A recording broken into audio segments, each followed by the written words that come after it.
दहर में कलियों का तबस्सुम भी न हो बलगल उला बिकमालिही कशफत तुजा बिजमालिही हसनत जमीउ खिसालिही सल्लु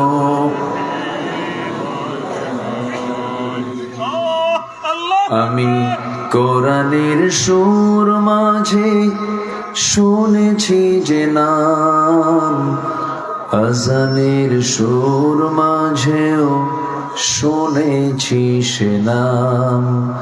আমি কোরআনের সুর মাঝে শুনেছি যে নাম, আজানের সুর মাঝেও শুনেছি যে নাম। ও নাম শুনেছি আমি আমার হৃদয়, হে রাসূল নবীজি তোমায়, হে রাসূল নবীজি তোমায়। সবাই বলি সাল্লাল্লাহু আলাইহি ওয়াসাল্লাম।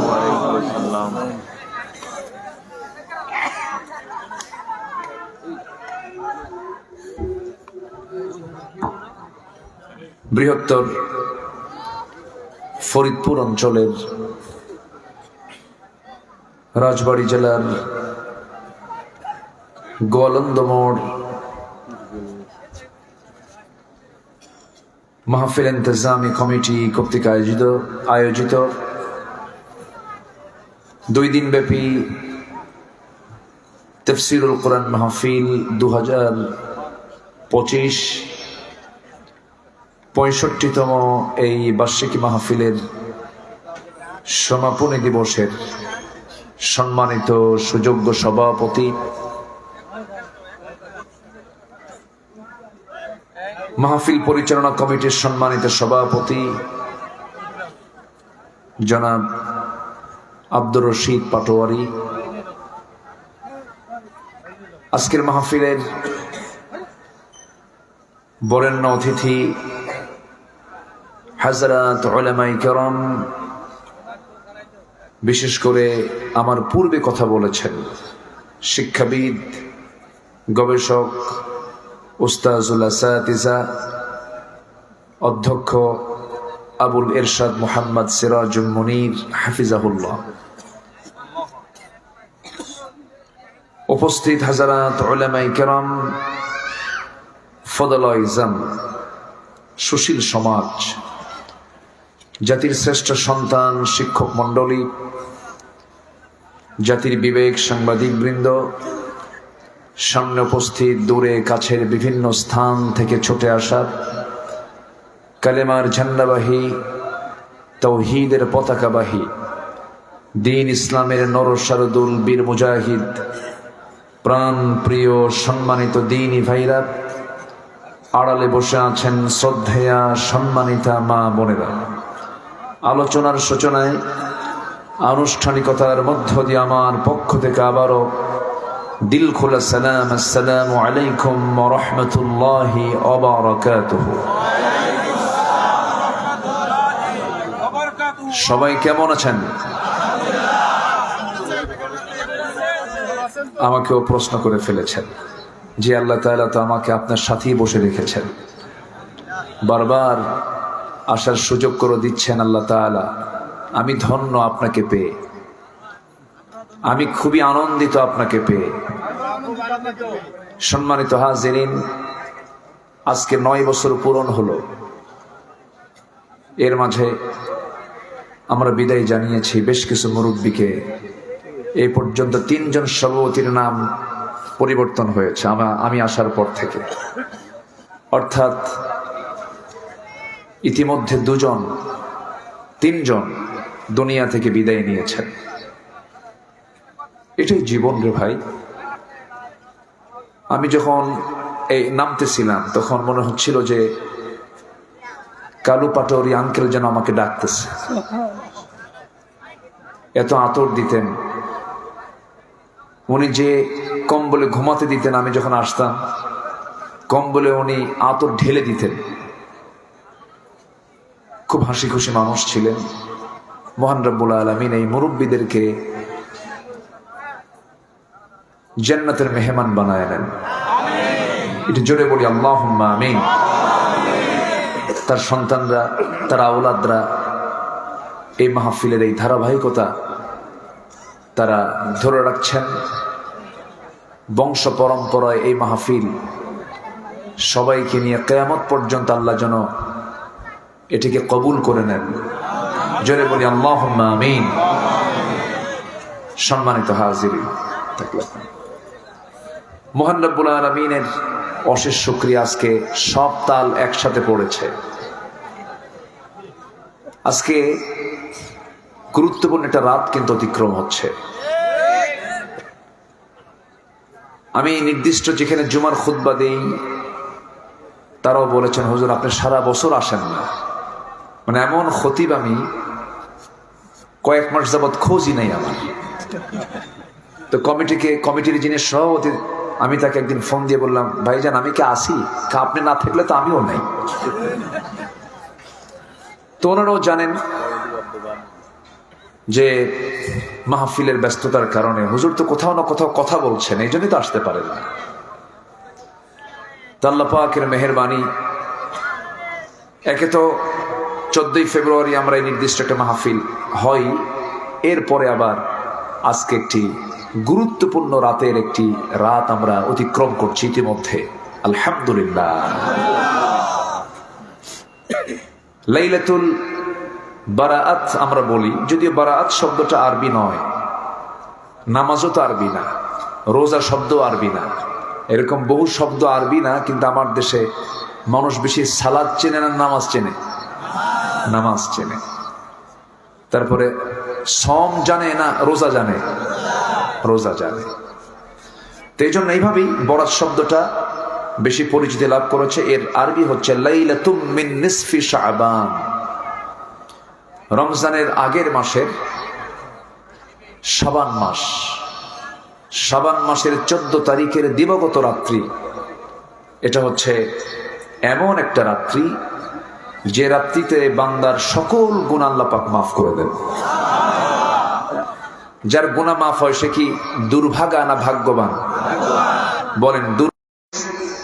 সর্বাধিক হাদিস বর্ণনাকারী সাইয়েদনা আবু হুরায়রা রাদিয়াল্লাহু তাআলা আনহু থেকে বর্ণিত একটা হাদিস, তিনি বলেছেন, ক্বালা রাসূলুল্লাহ সাল্লাল্লাহু আলাইহি ওয়াসাল্লাম ইযা কানা লাইলাতুন নিসফি মিন শাবান ইয়াগফিরুল্লাহু লিইবাদিহি ইল্লা লিমুশরিকিন আও মুশাহিদিন।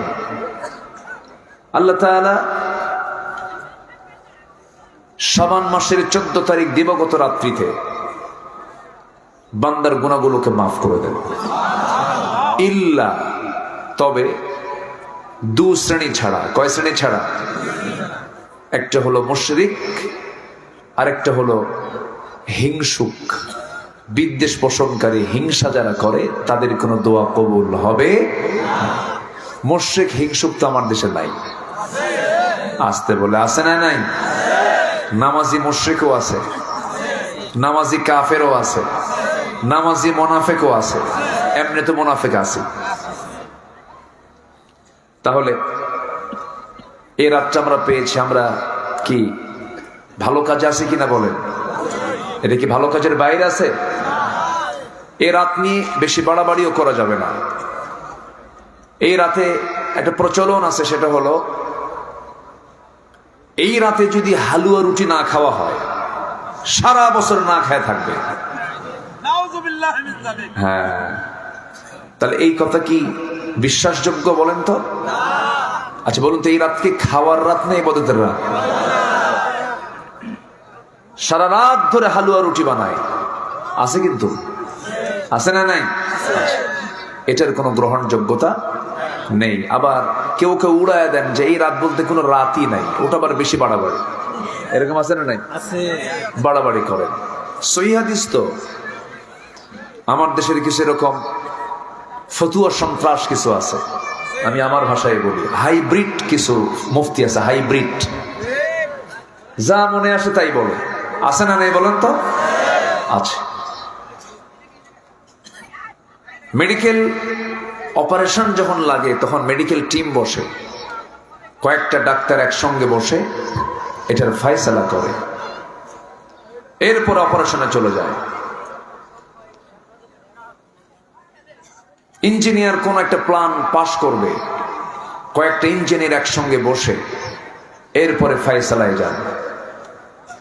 কিন্তু আমার দেশে তো এখন ইদানিং কিছু মুফতি বের হয়েছে, কিচ্ছু লাগে না, ইউটিউবের একটা চ্যানেল খুলে নেয় আর ফতুয়া ছাড়ে। এরকম আছে না নাই বলেন তো? একজন বলে দিল কিয়ামত পর্যন্ত হরতাল হারাম। কোন পর্যন্ত? কিয়ামত পর্যন্ত। এটা কোনো কথা হলো? আওয়াজ এতক্ষণ ভালোই ছিল, কেমন যেন আবার একটু ঠিকঠাক করেন তো একটু। কাম সারছে, এটা আবার কি হলো এখানে হঠাৎ করে? আপনি ঠিক থাকে না, একটু যে ব্যালেন্স করেন। যে সম্মানিত ভাইয়েরা, আমি আমার অভ্যাস অনুযায়ী কোরআনে কারীমের গুরুত্বপূর্ণ একটি সূরা এবং কমন সূরা সূরাতুল বুরুজ থেকে আমি শেষ দিকের কয়েকটা আয়াতে কারিমা আমি তেলাওয়াত করেছি। এই কয়েকটা আয়াতে কারিমা থেকে 11 থেকে 22 পর্যন্ত মোট 11টি আয়াত আমি তেলাওয়াত করেছি। এই আয়াতগুলোকে সামনে রেখে আমি কিছু কথা বলতে চাচ্ছি। আমাকে সময় দেওয়া যাবে তো? জোরে বলুন ইনশাআল্লাহ। জোরে বলুন ইনশাআল্লাহ। এই পৃথিবীতে আমরা এসেছি নির্দিষ্ট একটা টাইম নিয়ে, চলে যাব। আমরা কি ব্যর্থতা নিয়ে যেতে চাই না সফলতা নিয়ে যেতে চাই? বলুন, আমরা সফল হয়ে মরতে চাই না বিফল হয়ে মরতে চাই? সফল হয়ে। আল্লাহ রাব্বুল আলামিন সফলতার বহু দিক তিনি তুলে ধরেছেন কোরআনে কারীমের বিভিন্ন পাতায় পাতায়। সফলতার কথাগুলো আল্লাহ পাক বলেছেন, সেগুলোকে আমি একটু এক জায়গায় করার চেষ্টা করেছি। আসুন, আল্লাহর ভাষায় সফলতার উপায় কি? কার ভাষায়? আল্লাহর ভাষায় সফলতার উপায়। আল্লাহর ভাষায় সফলতার উপায়। সে উপায়গুলো কি কি আমরা একটা একটা করে আজকে শুনবো। মোটামুটি 8টা 10টা পয়েন্টের মধ্য দিয়ে আমি আলোচনার ইতিতে চলে যাব। শুধু আপনার দায়িত্ব হচ্ছে আমল করার নিয়তে শেষ পর্যন্ত আমরা থাকবো। জোরে বলি ইনশাআল্লাহ। আমার বন্ধুগণ, আল্লাহ রাব্বুল আলামিন সফলতার উপায় কি সুন্দর করে এখানে সূরা বুরুজে একটা আয়াতে বলেছেন, আরো আয়াতে বিভিন্ন জায়গায় বলেছেন। আল্লাহ রাব্বুল আলামিন বলেন, ইন্নাল্লাযীনা আমানু ওয়া আমিলুস সালিহাতি লাহুম জান্নাতুন তাজরি মিন তাহতিহাল আনহার যালিকাল ফাওজুল কাবীর। জোরে বলুন আল্লাহু আকবার। সূরাতুল বুরুজ আয়াত নম্বর 11 আল্লাহ রাব্বুল আলামিন বলেন, নিঃসন্দেহে যারা ঈমান আনবে এবং নেক আমল করবে তাদের জন্য স্থায়ী জান্নাত আল্লাহ রাব্বুল আলামিন রেখে দিয়েছেন। এবং এটা কত বড় না সফল, বিশাল সফলতা। এটা হচ্ছে যে ব্যক্তি জান্নাত নামক নিয়ামত লাভ করবে। জোরে বলি সুবহানাল্লাহ। সফলতার আরবি হলো ফাউজুন। সফলতার আরবি আল্লাহ পাক এক জায়গায় বলেছেন তুফলিহুন, মুফলিহুন, আফলাহ, বিভিন্ন শব্দ দিয়ে আল্লাহ পাক সফলতার কথা বলেছেন। এখানে ফাউজুন শব্দটা আসছে। আলেম ওলামা যারা আছেন তারা সহজেই বিষয়গুলো একটু বুঝতে পারছেন। তাহলে আমার একটা বিষয় ক্লিয়ার হয়ে গেল যে সফল হওয়ার জন্য 1 নম্বর দিক হলো ঈমান আনতে হবে এবং নেক আমল করতে হবে। ঈমানহীন আমলের দাম নাই, আবার আমলহীন ঈমানেরও দাম নাই। দুটার সমন্বয় থাকলেই এই হবে সফল। এ হবে কি বলেন তো? সফল। আমরা এই মাহফিল, আমি এখানে 9 বছর হলো আসছি। মাহফিল চলছে, সব আমলই চলছে, কিন্তু ওই আমলও চলছে, এই আমলও চলছে, মাঝখান দিয়া একটু হয়ে গেছে কিছু, তাই না? কিছু ঘটেছে হয়তো এই প্ল্যাটফর্মে, এই জায়গায় তেমন কোনো প্রবলেম হয় নাই। এখানকার মাহফিল কমিটি, তারা মাহফিলকে সবার ঊর্ধ্বে স্থান দিয়েছেন। তারা, আমি মাহফিল কমিটির কাছে কৃতজ্ঞ। তারা মাহফিলকে সকল কিছুর ঊর্ধ্বে রেখেছেন, আলহামদুলিল্লাহ বলেন। কিন্তু অনেক জায়গায় শুধু পোস্টারে নামকে কেন্দ্র করে মাহফিল বন্ধ করে দেওয়া হয়েছে। চট্টগ্রামের প্যারেড ময়দান, যেটা বাংলাদেশের ইতিহাসের সবচেয়ে বড় তাফসীর মাহফিল, যেটা আল্লামা সাঈদ রাহিমাহুল্লাহ দীর্ঘ 29 বছর 77 থেকে 2006 সাল 29 বছর এক টানা মাহফিল তিনি সেখানে 5 দিন ব্যাপী করে করেছেন। সে মাহফিল 2006 থেকে নিয়ে 2024 পর্যন্ত দীর্ঘ 18 বছর ফেরেশতারা বন্ধ রাখছিল। ফেরেশতা কেন বললাম? থামেন, ফেরেশতা বললাম কেন? ফেরেশতা তো চোখে দেখা যায় না, এদেরকেও চোখে দেখা যাচ্ছে না, সব নিখোঁজ হয়ে বসে আছে। বুকটা ফেটে যায়, বিশেষ করে যত কিছুই হোক না কেন, জগতের জন্য নিয়ামত হচ্ছে যারা আলেম ওলামা। এই 16টা বছর সবচেয়ে বেশি জুলুম চলেছে আলেমদের উপরে। এটা এমন একটা জায়গায়, আল্লামা সাঈদ রাহিমাহুল্লাহর জীবনের শেষ মাহফিল তিনি সেখানে করেছেন। করে ওই 10 সালের 30 জুন তিনি গ্রেফতার হলেন। এরপরের বছর 2011, 12, 13, 14, 4 বছর 2 দিন করে, 3 দিন করে 12 দিন আমি ওই মাহফিলে মেহমান ছিলাম। 2015 সালে ওখানেও ফেরেশতারা বন্ধ করে দিয়েছে। এবারও 2025 সালে এই মাহফিল আমার 20 জানুয়ারি সম্পন্ন করেছি। বলি আলহামদুলিল্লাহ। ফলাফল কি হলো? কোরআনকে যারা অচল করতে চাবে তারাই অচল হয়ে যাবে। আসতে বলবেন না, জোরে বলুন ঠিক কিনা? কোরআন কারো না, কোরআন কার? আসতে বলবেন না, কার? আল্লাহ। আমার বন্ধুগণ, আল্লাহ নিজে এটার হেফাজতের দায়িত্ব নিয়েছেন। তিনি বলছেন, ইন্না নাহনু নাযালনাল যিকরা ওয়া ইন্না লাহু লাহাফিযুন। কোরআন আমি নাযিল করেছি, হেফাজতের দায়িত্ব আমি কাউকে দেই নাই, আমি আল্লাহ নিজে তার দায়িত্ব নিয়েছি। সাধারণত কোনো কিতাব এটা নয়। সূরা বুরুজ মানে কি জানেন? গ্রহরাজি। ওই গ্রহরাজের মালিক কে? আকাশের মালিক কে? চন্দ্রের মালিক কে? আল্লাহ পাক। এই আকাশের সূর্য দেখি আমরা, তার তাপ কি? সূর্যের আভ্যন্তরীণ তাপমাত্রা হলো 15 মিলিয়ন ডিগ্রি সেলসিয়াস। সূর্যের আভ্যন্তরীণ তাপমাত্রা কত? 15 মিলিয়ন ডিগ্রি সেলসিয়াস তাপমাত্রা তার। আমরা কতটুকু পাই? আজকে দিনে কত পাইছি? হয়তো 23, 24, 25, 26, 27, বড় জোর 30-এর মধ্যেই ছিল। কিন্তু এই সূর্যের আভ্যন্তরীণ তাপমাত্রা 15 মিলিয়ন ডিগ্রি সেলসিয়াস। সে আলো, সেই সূর্য কত দূরে রাখা লাগছে, সেটাকে আল্লাহ পাক ব্যালেন্স করে, আমার আপনার উপযোগী করে, এটাকে ব্যালেন্স করে তাপমাত্রা আমার জন্য সহনীয় করে দিয়েছেন। জোরে বলে সুবহানাল্লাহ। কোরআন ওই সূর্যের তথ্য দিয়েছে, কোরআন এই লোহার তথ্য দিয়েছে। এই লোহা আমরা ভাবি যে মনে হয় বিএসআরএম আর কেএসআরএম মনে হয় বানায়। লোহা পৃথিবীর কেউ কোম্পানি বানায় না। লোহাটা কার দেওয়া? আসতে বলবেন না, কার দেওয়া? আল্লাহর দেওয়া। বিজ্ঞানীরা গবেষণা করে দেখেছেন যে এই লোহা পৃথিবীর কোথাও এটা এমনি এমনি আসে না, এটা আকাশ থেকে এসেছে, উপর থেকে এসেছে। সূর্যের কাছ থেকে আসা সম্ভব না। সূর্যের আভ্যন্তরীণ তাপমাত্রা হলো 15 মিলিয়ন ডিগ্রি সেলসিয়াস।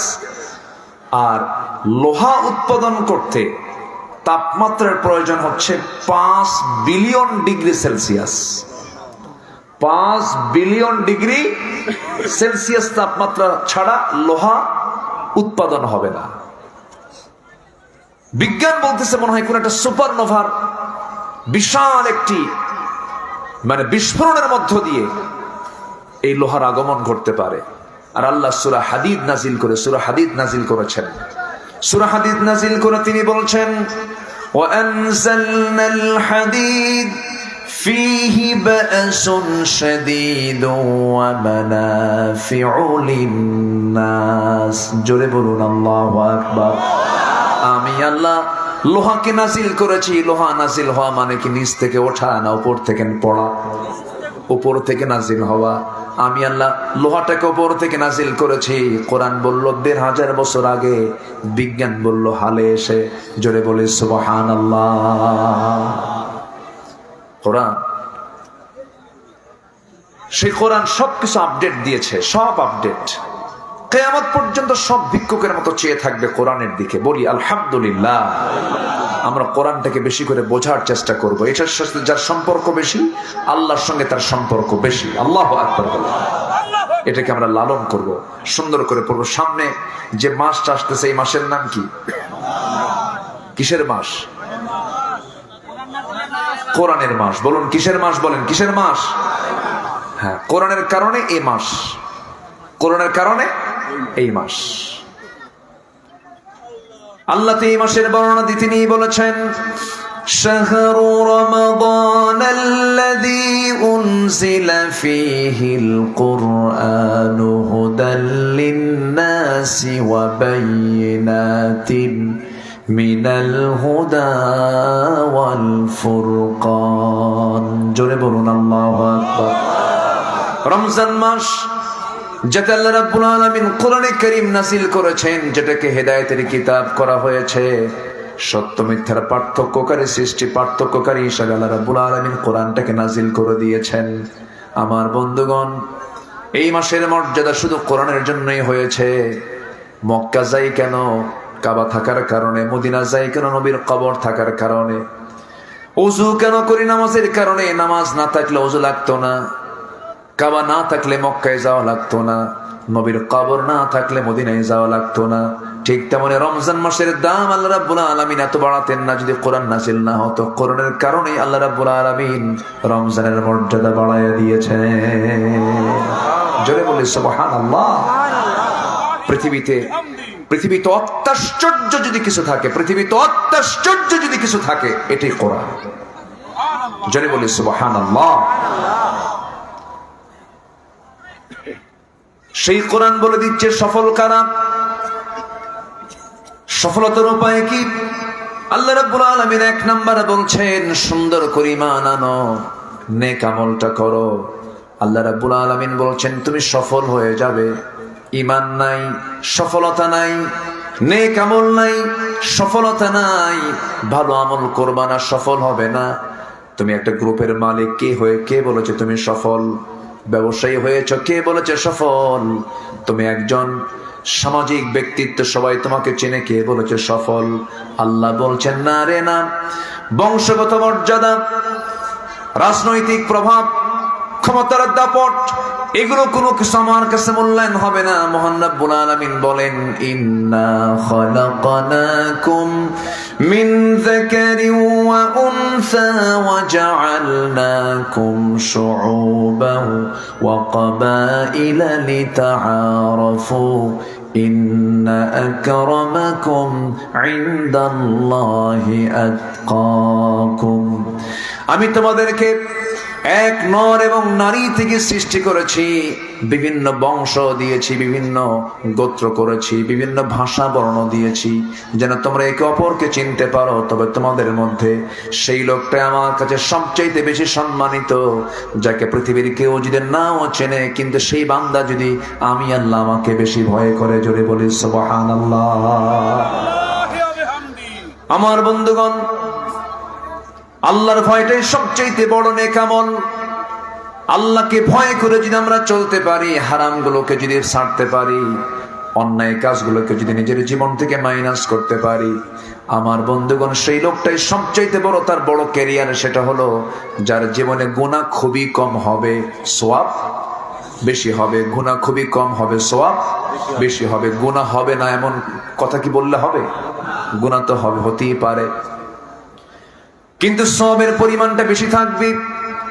গুনাহ যদিও হয়, গুরুতর কোনো গুনাহ হবে না, গুরুতর কোনো অপরাধ সে করবে না, বড় ধরনের কোনো গুনার কাজে সে নিজেকে জড়াবে না। যেমন বড় ধরনের গুনাহ হলো শিরকের গুনাহ, পিতামাতার সঙ্গে নাফরমানির গুনাহ, বেহুদা কথা, বাজে কথা, মুখ থেকে ফাহেসা কথা। আমার দেশের সবচাইতে বেশি মিথ্যা কথা বলে হলো রাজনীতিবিদরা। আসতে কোন কেন? সবচাইতে বেশি মিথ্যা কথা বলে আমাদেরকে ধোঁকা দিয়েছে 53 বছর। 53 বছর ধরেই ধোঁকায় এই জাতি পড়েছে, ধোঁকায়। দেশকে কারা কতটুকু ভালোবাসে জাতির বুঝতে আর অস্পষ্ট নাই।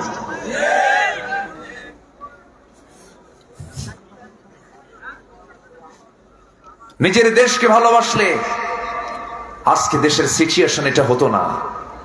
11 লক্ষ কোটি টাকা দেশ থেকে পাচার করা হয়েছে, তাদের মুখে দেশপ্রেম মানায় না, লোপাট করেছে দেশকে, অনেক কিছু করেছে। ছাত্রদের হাতে অস্ত্র তুলে দিয়েছে, নেশা তুলে দিয়েছে, নারী তুলে দিয়েছে। আমি কি ভুল বলছি এগুলো? আজকে 70 লক্ষ যুব সমাজ আজকে মাদকাসক্ত, প্রত্যেকটা ঘরের মানুষ আজকে আক্রান্ত। শুধু ঐশীকে ফাঁসির রায় দেওয়া হলো কেন? ঐশীর সাথে ইয়াবা, মাদক যারা অ্যাভেলেবল হাতে হাতে তুলে দিয়েছে, ওদের ফাঁসি 10 বার হওয়া দরকার।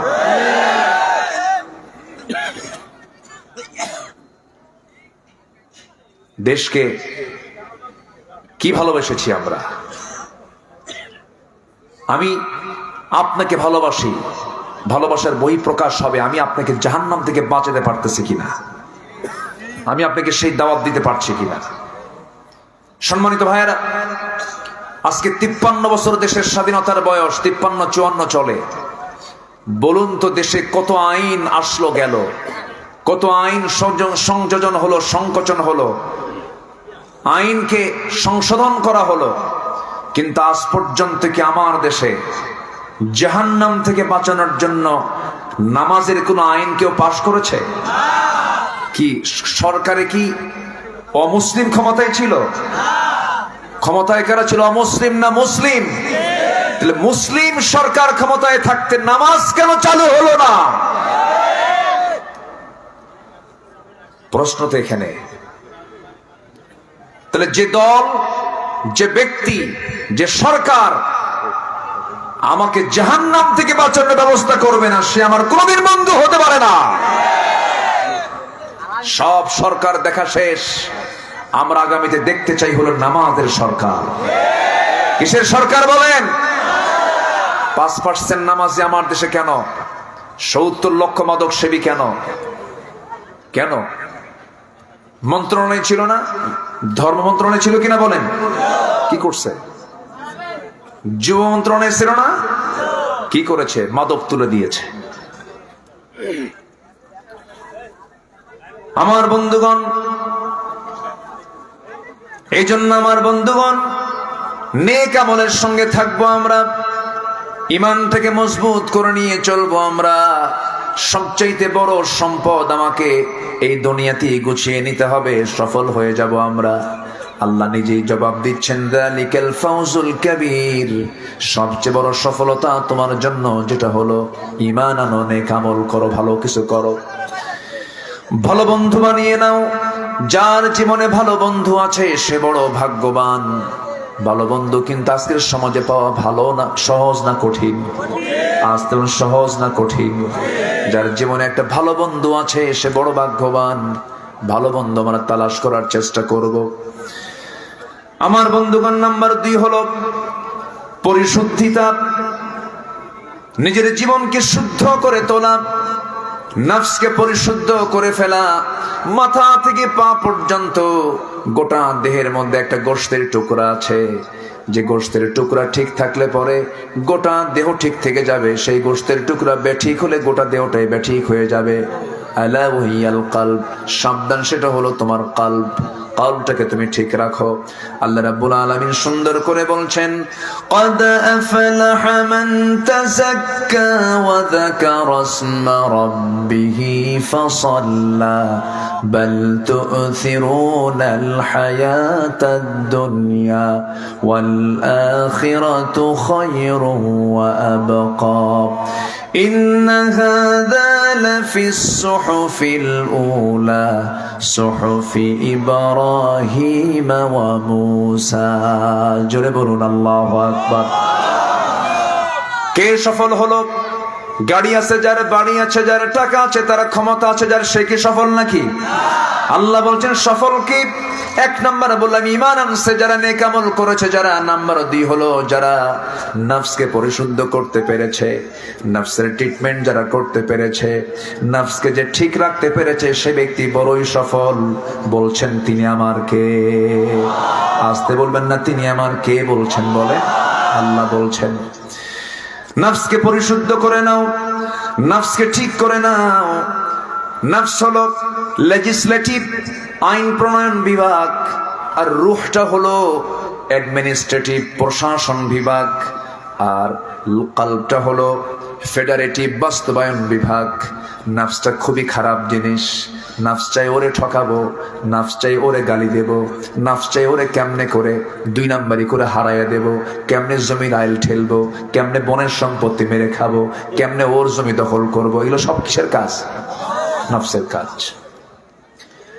নফসের কাজ হলো হিংসা করা। নফসের কিছু কিছু রোগ আছে, উপসর্গগুলো বলে দিচ্ছি। নফসের কি কি রোগ হতে পারে? অবৈধ লোভ। লোভ থাকবে না কেন? লোভ থাকতে পারে, কিন্তু অবৈধ লোভ থাকা যাবে না, বৈধ লোভ থাকা যেতে পারে। কারণ একটা নারীর প্রতি আকর্ষণ, টান, লোভ আছে না নাই? আসতে কয়, মনে হয় পুরুষ না আপনারা নাকি? এই আছে না নাই? কেবল পুরুষ পুরুষ মনে হচ্ছে। হ্যাঁ, থাকবে, থাকতে হবে তো। এটা 14 ফেব্রুয়ারি গেল না আজকে? হ্যাঁ, ফুলের দাম কি আজকে কম না বেশি? হ্যাঁ, একদম হাই লেভেলে অনেক কিছু করেছে। এগুলোকে যারা পালন করবে এদের গিরাই বাড়ি দেওয়া দরকার। এখন সময় এসেছে তো, এখন সময় আসছে কিনা বলেন? মাহফিল করতে দেয় না, মাহফিল চলছে, প্রচার সবকিছু চলছে। একদিন আগে এসে থানা মাহফিল পণ্ড করে দিয়ে বলে যে মাহফিল চলবে না। এখন উল্টা থানায় এখন কমিটিকে ফোন দিয়ে বলে কিছু লাগবে কি? ঠিক আছে না, এরকম বলে। সব পাল্টে গেছে। আমাদের বলে আপনাদের কি কোনো প্রটোকল লাগবে? বললাম 16 বছর লাগে না, এখন তো লাগবেই না। আমাদের প্রটোকল কে? আমাদের প্রটোকল কে? আমরা ক্ষমতার মিস ইউজ করি না, কোনোদিন থানায় ফোন দিই না। আমরা সম্পর্ক রাখার চেষ্টা করি আল্লাহর সাথে। আমাকে কেউ বাঁচাবেন না, আমাকে বাঁচাবেন কে? সাইয়েদনা আবু বকর রাদিয়াল্লাহু তাআলা আনহু রাস্তা দিয়ে হাঁটতেছেন রাতের বেলা। কিসের বেলা? রাতের বেলা। একটা রাষ্ট্রনায়ক, প্রধান একজন রাষ্ট্রনায়ক, তিনি হাঁটতেছেন রাতের বেলা একা। ক্ষমতা আছে এখন কারো? আকাম কুকাম কি কম করে? ক্ষমতা থাকবে কেমনে? একা একা হাঁটতেছেন, একা একা হাঁটতেছেন, তাও খালি পায়ে। খালি পায়ে হাঁটতেছেন তিনি। এটা কারো চোখে পড়ে নাই, চোখে পড়েছে তারপরের সাহাবী, তিনি হচ্ছেন ওমর ফারুক রাদিয়াল্লাহু তাআলা আনহু। তিনি বলছেন, আমিরুল মুমিনিন, রাতের আধারে আপনি একা একা চলতেছেন, তাও খালি পায়ে কেন? আপনার এই পাথরের রাস্তায় পাথরের সাথে আঘাত লেগে চামড়া ফেটে রক্ত বের হয়ে যাবে, আপনি ইনজুর হয়ে যাবেন, অসুস্থ হয়ে যাবেন। জুতা পায়ে হাঁটলে তো সমস্যা হতো না। তিনি বলতেছেন, ভাই ওমর শোনো, এখন এই গভীর রাতে যদি আমি খালি পায়ে না হেঁটে যদি জুতা পায়ে হাঁটি, জুতার তলার সঙ্গে পাথরের একটা আঘাত লাগবে, একটা সাউন্ড হবে। এই শব্দে যদি আমার জনগণের ঘুম যদি নষ্ট হয়ে যায়, কিয়ামতের দিন আমাকে আসামির কাঠগড়ায় দাঁড়িয়ে তার জবাব দিতে হবে। কি বোঝা যায়? কিছু কিছু বোঝা যায়। কার ভয়? আসতে বলবেন না, কার ভয়? তাহলে আগের যুগের শাসকরা জনগণকে দেখে ভয় করেছে, আজকে জনগণ কারে দেখে ভয় করে? এটি হচ্ছে অবস্থা। কি দিনগুলো চলে গেছি। 2018 সাল, আমি তো এখানে 2017 সাল থেকে শুরু করেছি। 2018 সালে 16 সাল থেকে, তাহলে তো 16, 17, 18, 19, 20, 21, 22, 23, 24, 10 বছর হয়ে গেছে। 16 সাল থেকে না, 2016। আচ্ছা, যাই হোক। তো 18 সালে তৎকালীন গভর্নমেন্টের আমলে নির্বাচনের আগ দিয়ে 250 পুলিশ সহ আমার বাড়ি ঘেরাও করলো। আমি তো বিশাল বড় সন্ত্রাসী, তাই না? ধরে নিয়ে চলে গেল। যদি পালাই, আলেমেরা পালাইছে কখনো? বলেন, আলেমেরা পালাই কখনো? আমরা কেউ পালাইছি? কেউ গেছি আমরা দেশের বাইরে পালায় থাকছি আমরা কেউ? শুধু শুধু গালি দিয়েছে আমাদেরকে 16 বছর রাজাকার বলে। আমরা একটাও পাকিস্তান যাই নাই। হিন্দুস্তানের রাজাকাররা সব হিন্দুস্তান গিয়ে বসে আছে।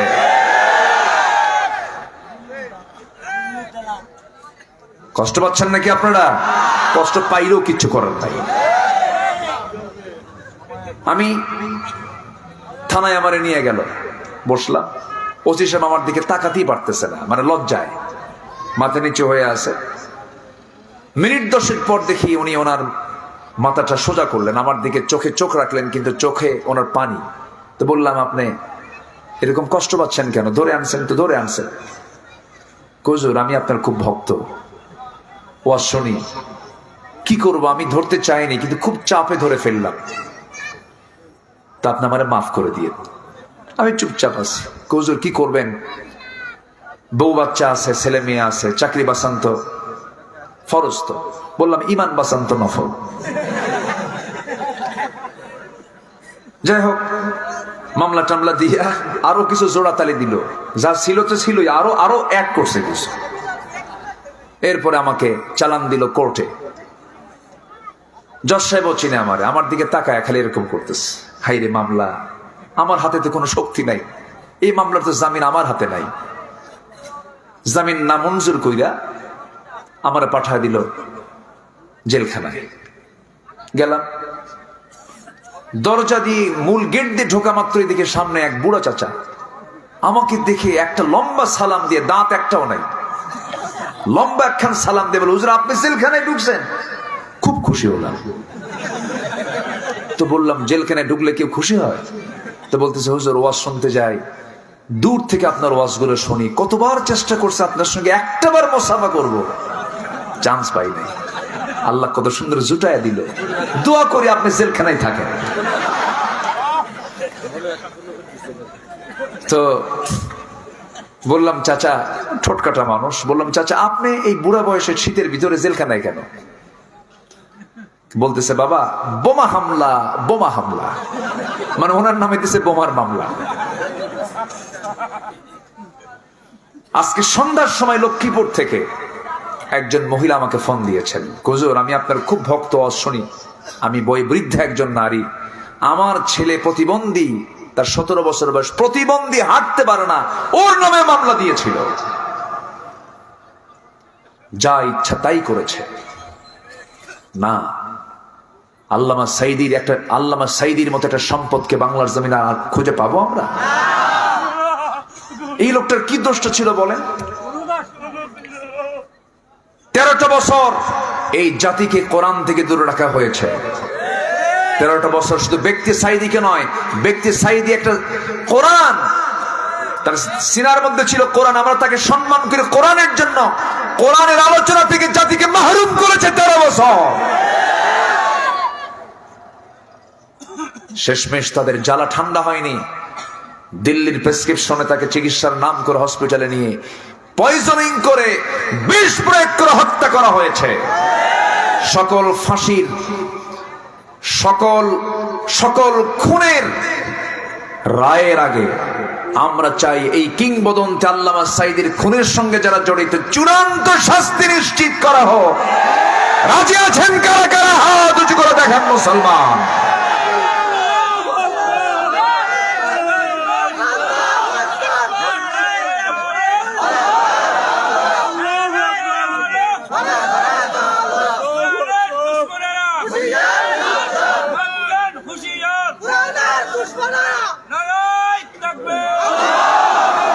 আল্লাহ কবুল করুন। জোরে বলি আমিন, আরো জোরে আমিন।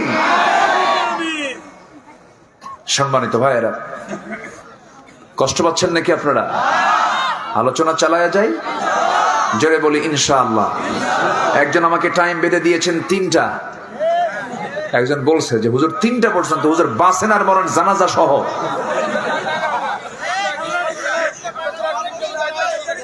জি দেখা যাক, জোরে বলি ইনশাআল্লাহ। আগামী বছর থেকে আমি এটাও বলে দিচ্ছি, আমরা সময়ের ব্যাপারে সচেতন হয়ে যাব ইনশাআল্লাহ। মূল মাহফিল শুরু হবে মাগরিব থেকেই। রাজি আছেন না ইনশাআল্লাহ? জি, এরকম একটা প্ল্যান আগামী থেকে হবে। দেখা যাক। এরপরেও এই মাহফিলের তো আরো কিছু সৌন্দর্য আছে। মাহফিল শেষে আপনাদেরকে আবার তারা তাবারকের কিছু আয়োজন করেন, কষ্ট করেন তারা। সব দিকে খেয়াল করে আমরা একটা ব্যালেন্স করবো ইনশাআল্লাহ। জোরে বলি ইনশাআল্লাহ। এই বছর একটু কষ্ট দিয়ে ফেলেছি আপনাদেরকে, একটু দেরিতে উঠেছি। যাই হোক, আগামীতে আমরা একটা খেয়াল করার চেষ্টা করব। আল্লাহ সেই তৌফিক আমাদের সবাইকে দান করুন। জোরে বলি আল্লাহুম্মা আমিন। তাহলে নফসের রোগ হচ্ছে অবৈধ লোভ। অবৈধ কি? লোভ। কিন্তু বৈধ লোভ হলে কোনো সমস্যা? নারীর প্রতি টান পৃথিবীর কোন পুরুষের নাই বলেন? যে পুরুষ না তার নাই। যে পুরুষ তার আকর্ষণ আছে না নাই? বুড়া হলেও থাকে। এই বুড়া হলেও থাকে, থাকে কিনা বলেন? আমার বন্ধুগণ, নফসের কিছু ব্যাধি আছে। যেমন লোভ একটা ব্যাধি, রাগ একটা ব্যাধি। এমনি খেপে যায় কিছু লোক, আছে না নাই? টোকা মারলি এরকম আছে না? কিছু আছে না? বড়দের মতো খেপে না। রাগ একটা ব্যাধি, ক্রোধ একটা ব্যাধি, মিথ্যা বলা একটা ব্যাধি, পরনিন্দা গীবত করা, হাসাদ করা, হিংসা বিদ্বেষ করা। হিংসক কিছু আছে না নাই বলে? আচ্ছা, এক বেচারি বিয়ে করবে। আগের যুগে তো বিয়ে করতে মানুষ ঘোড়ায় চড়ে। তো ঘোড়া গ্রামে একজন মুরব্বীর আছে। সে চাচার কাছে গিয়ে বলছে, চাচা একটু ঘোড়াটা দিবেন। কেন? অমুক দিন আমার বিয়ের তারিখ ঠিক হয়েছে। তো মুরব্বীর খুব রাগ ছিল এই যুবকটার উপরে। বলছে, তোরও তো আমি কোনোদিন ঘোড়া দেব না। বেচারি যুবকটা খুব মন খারাপ করে বাড়িতে চলে আসছে। পরের দিনে শবে বরাত। পরের দিন কি? শবে বরাত। গেছে মসজিদে যায় আর দোয়া, নামাজ কালাম সব শেষে দোয়ায় যখন বসছে, এখন দোয়ায় বলতেছে, আল্লাহ আমার আজকের রাতে কিচ্ছু চাওয়ার নাই, শুধু আমার একটাই চাওয়া, সেটা হলো বুড়ার যেন ঘোড়া মরে। বুড়ার যেন কি মরে? ঘোড়া মরে। তো এই দোয়া করে চলে আসছে বাড়িতে। এক দোয়াই তো, আর কিছু দোয়া চায় না। বাড়িতে চলে আসছে, এক দোয়াকে আল্লাহর মিস করে। বাড়িতে আসা মাত্রই মায়ের দিকে তাকায় দেখে মা শুধু কাঁদতেছে। মা তুমি কাঁদো কেন? বাবা তোর গরু মরছে। বাবা তোর কি মরছে? গরু মরছে। তাহলে মরা কিন্তু ঠিকই মরছে, মালাকুল মউত আসছে, কিন্তু মালাকুল মউত ঘোড়ার কাছে না যায় কিসের কাছে গেছে? হিংসুকের হিংসার সম্পদে গেছে। যে হিংসা করবে সে নিজেই মরবে। হিংসা হচ্ছে নফসের রোগ। জমি একজন কেনে আর আরেকজনের ঘুম হয় না, এরকম লোক আছে না নাই বলেন? সুন্দর দেখে একটা জমি কিনছে, যে জমি কিনছে তার কোনো টেনশন নাই, কিন্তু ওর পাশে যে আছে ও কিনলো কেমনে, খালি কপাল থাপড়া। আছে না নাই বলেন তো? তো এরকম চিন্তা হলে ভাবতে হবে এটা কিসের রোগ বলেন তো? নফসের রোগ। কিসের রোগ বলেন? নফসের রোগ। এরপরে হলো কৃপণতা, একটা রোগ। লোক দেখানো একটা রোগ। অনেকে দান করলে গোপনে দানকে বিশ্বাস করে না। হয়তো দান করেছেন, নামটা একটু দুর্বল করে বলেছে, বলে যে হুজুর আমি এতগুলো টাকা দিলাম, আপনি আমার নামটা একটু বড় করে বললেন না, এটা হলো নাকি? এরকম আছে না নাই? আচ্ছা, লোক দেখানো যারা কাজ করবে এটাও নফসের রোগ। অহংকার একটা রোগ। অহংকার যখন কোনো ব্যক্তির মধ্যে ঢুকে যায়, এই রোগটা এমন একটা রোগ। অহংকার আসবে যখন পতন হবে তখন। অহংকার আসবে যখন পতন হবে তখন। টাকার অহংকার আছে না নাই? ক্ষমতার অহংকার আছে না নাই? আমি কি হনুরে, আমি তো বিশাল কিছু হয়ে গেছি। না না, ওই যে ছাত্রগুলো কি ন্যায্য একটা দাবি করলো, প্রায় 52-53 বছরও চলে গেছে। কোটা বাদ দেন, কোটার দরকার নাই, কোটাকে উঠায় দেন, কোটা বাতিল করেন। কিন্তু বাতিল তো করলেনই না। প্রথমের দিকে তিনি বলি ফেললেন, এক পর্যায়ে বলি ফেললেন রাজাকারের নাতিপুতিরা চাকরি পাবে। এটা কি বিনয়ের কথা না অহংকারের কথা? বলেন তো, বিনয়ের কথা না অহংকারের কথা? অহংকার কথা খুব মারাত্মক জিনিস। তরবারির আঘাত যত মারাত্মক, তার চাইতে বেশি মারাত্মক হচ্ছে মানুষের মুখের কথা। অহংকার করা যাবে না। আরেকটা হলো পরশ্রী কাতরতা। অন্যের কিছু ভালো দেখলে নিজের ভাল লাগে না, এটাও একটা নফসের বড় রোগ। সম্পদের প্রতি অবৈধ ভালোবাসা, সম্পদের প্রতি অতিরিক্ত ভালোবাসা। এরপরে সম্মানের লোভ। আমাকে সম্মান করবে মানুষ, আমাকে নাম ধরে ডাকবে, স্লোগান দেবে, এরকম ধরনের সম্মানের লোভ। হব্বে দুনিয়া, দুনিয়ার প্রতি চরম আসক্তি, দুনিয়ার প্রতি চরম মোহ, এগুলো নফসের রোগ। এই সমস্ত রোগ থেকে বাঁচার জন্য আমাকে আপনাকে চেষ্টা করতে হবে। যে বান্দা এরকম চেষ্টা করবে, মহান রব্বুল আলামিন বলছেন ওয়া আম্মা মান খাফা মাকামা রাব্বিহি ওয়া নাহান নাফসা আনিল হাওয়া ফাইন্নাল জান্নাতা হিয়াল মাওয়া।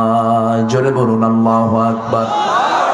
যার দিলের মাকামে আল্লাহর ভয়টা জাগ্রত হয়ে যাবে এবং নফসের বিরুদ্ধে যে ব্যক্তি অবস্থান করবে, নফসকে যে ব্যক্তি দমন করবে, নফসকে কন্ট্রোল করবে, নফসকে নিয়ন্ত্রিত অবস্থায় রাখবে, হারাম কাজে যাবে না, আল্লাহর ভয়কে সামনে প্রাধান্য দেবে, আমি আল্লাহ নিজে, তিনি বলছেন আমি আল্লাহ তাকে জান্নাতে মাওয়া নামক জান্নাত দিয়ে দেব। জোরে বলি সুবহানাল্লাহ। এক নম্বর হলো ঈমান আনা, নেক আমলগুলো করা। নাম্বার 2 হলো নফসের ট্রিটমেন্ট করা, নফসকে পরিশুদ্ধ করা, নফসকে সুন্দর করে নিয়ন্ত্রিত অবস্থায় রাখা, হারামের ধারে কাছে না যাওয়া। আল্লাহ সুন্দর করে বলছেন ওয়ালা তাকরাবুজ জিনা ইন্নাহু কানা ফাহিশাতান ওয়া সাআ সাবিলা। তোমরা জিনার নিকটেই যেও না। জিনার নিকট মানে হলো, যুবকরা তোমরা কান খাড়া করে শোনো, জিনার নিকটবর্তী হলো অডিও কল দেওয়া, মেসেঞ্জারে চ্যাট করা, এরপর কারো ইনবক্সে ঢুকে যাওয়া। আধুনিক পাপ। এগুলো কি পাপ? কি পাপ বলেন? এগুলো কি আজকের থেকে দাদার যুগে ছিল? এগুলো অডিও কল আধুনিক পাপ, গুনাহে কাবীরা। মেসেঞ্জারে চ্যাট করা, ইমো, লাইন, ভাইবার, হোয়াটসঅ্যাপ এগুলো খুলে গ্রুপ চ্যাটিং করা, তারপরে গার্লফ্রেন্ড তৈরি করা, এগুলো হচ্ছে আধুনিক পাপ, ডিজিটাল পাপ। এই সমস্ত পাপের কাছে জড়ানো যাবে না যুবক। এগুলো নোংরামি করবে, তোমার হায়াত কমে যাবে। যদি কেউ হায়াত বাড়াতে চান, পাপ কমায় দিবেন, আল্লাহ পাক হায়াত বাড়ায় দিবেন। জোরে কোন সুবহানাল্লাহ। যার পাপ যত কম, হায়াত তত বেশি। 2টা আমলে হায়াত বেড়ে যায়। নাম্বার 1 হলো যার পাপের পরিমাণ কম হবে। নাম্বার 2, যে ব্যক্তি আত্মীয়র হক আদায় করবে, নিজের ভাই বোন আছে, আত্মীয় স্বজন আছে, তাদের হক আদায় করবে।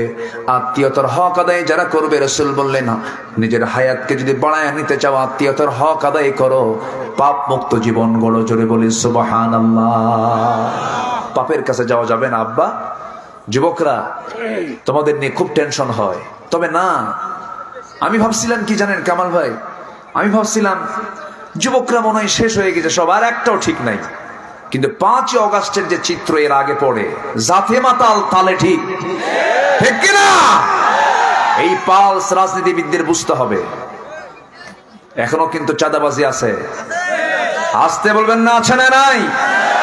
আমরা কোন দলীয় এজেন্ডা নিয়ে এখানে আসি নাই। আমরা কোরআন এবং হাদিসকে সামনে রেখে জাতির কল্যাণের জন্য কথা বলি। একজন তো পালানোর সময় টাইম পান নাই, ব্যাগটাও গোছাতে পারেন নাই, ভাঙ্গা হেলিকপ্টারে দিল্লি চলে গেছেন। এই জাতি ধরে ধরে না, ধরলে জাতি ধরে ধরে ধরে না, ধরলে আল্লাহ ছাড়ে না। বাদ দিতে হবে এগুলো, আগাম গুগাম বাদ দেন। হয়তো পালানোর সুযোগ পাইছে একজন, আপনি পালানোর সুযোগটাও পাবেন না। এগুলো মাথায় নিতে হবে। আপনি বান্দার হক নষ্ট করবেন, পুকুর দখল করবেন, আল্লাহ আপনার পেটের মধ্যে এমন একটা ফুটা দিবেন, জীবনে সুস্থ হতে পারবেন না। হারামের কোনো আরাম নাই। আমরা হারামের কাছে যাব না। জোরে বলি ইনশাআল্লাহ, জোরে বলি ইনশাআল্লাহ। আমি প্রায় একটা কথা বলি, বলুন তো, গরিব বেশি, গ্রামের মানুষ বেশি খায় না শহরের মানুষ বেশি খায়? হ্যাঁ, শহরের মানুষ বেশি খায়, গ্রামের মানুষ বেশি খায়। শহরের মানুষ কি খায়? খাই দিতে পারে না। হাজার হাজার কোটি টাকার মালিক খাইতে বসলে আগে চার্ট নেই, চার্ট, ডাক্তার চার্ট দিছে, এত গ্রাম, 2 গ্রাম, 3 গ্রাম, 4 গ্রাম, এতগুলো রুটি নিয়ে বসে, এক রুটির 4 ভাগের 1 ভাগ খায়।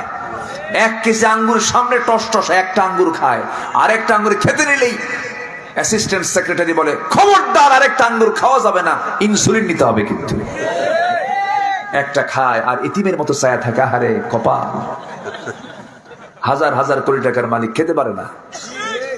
আচ্ছা বলুন তো, গরিবের সন্তান বেশি না ধনীর সন্তান বেশি? হ্যাঁ, গরিবের সন্তান বেশি। আল্লাহ কয়, গরিব তুই, তোরে খাদ্য দেব আর সন্তান দেব, তুই খাবি আর বাচ্চা প্রোডাকশন দিবি, যা। আল্লাহু আকবার কর।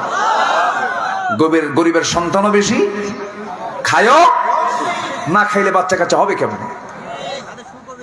তাদের সুখও বেশি, কোনো টেনশন নাই। একদম এমন ঘুম দেয় সারাদিন কাজ করে এসে, বালিশও নাই, ইটের উপরে মাথা দিয়ে এমন ঘুম মারে, এমন নাক ডাকে, আশেপাশে ট্রাকের ইঞ্জিন ফেল। কি ঘুমটা দিল, কোনো টেনশন নাই, নো টেনশন। আর ধনীর ঘুম হয় না, বাচ্চা হয় না 20 বছর। কয় বছর?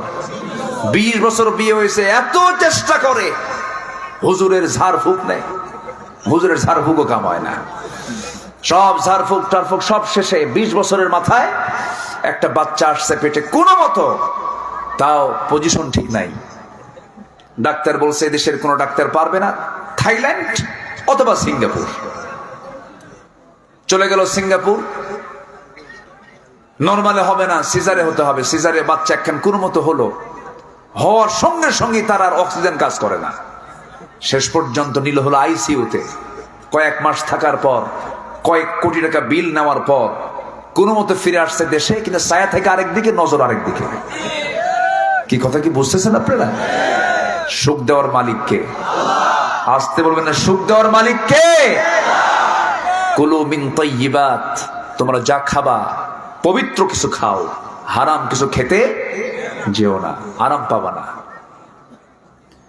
আল্লাহ রাব্বুল আলামিন তো নিজেই বলেছেন, ওয়ামান আ'রাদা আন যিকরি ফাইন্না লাহু মাঈশাতান দানকা ওয়া নাহশুরুহু ইয়াওমাল কিয়ামাতি আ'মা ক্বালা রাব্বি লিমা হাশারতানি আ'মা ওয়া ক্বাদ কুনতু বাসীরা।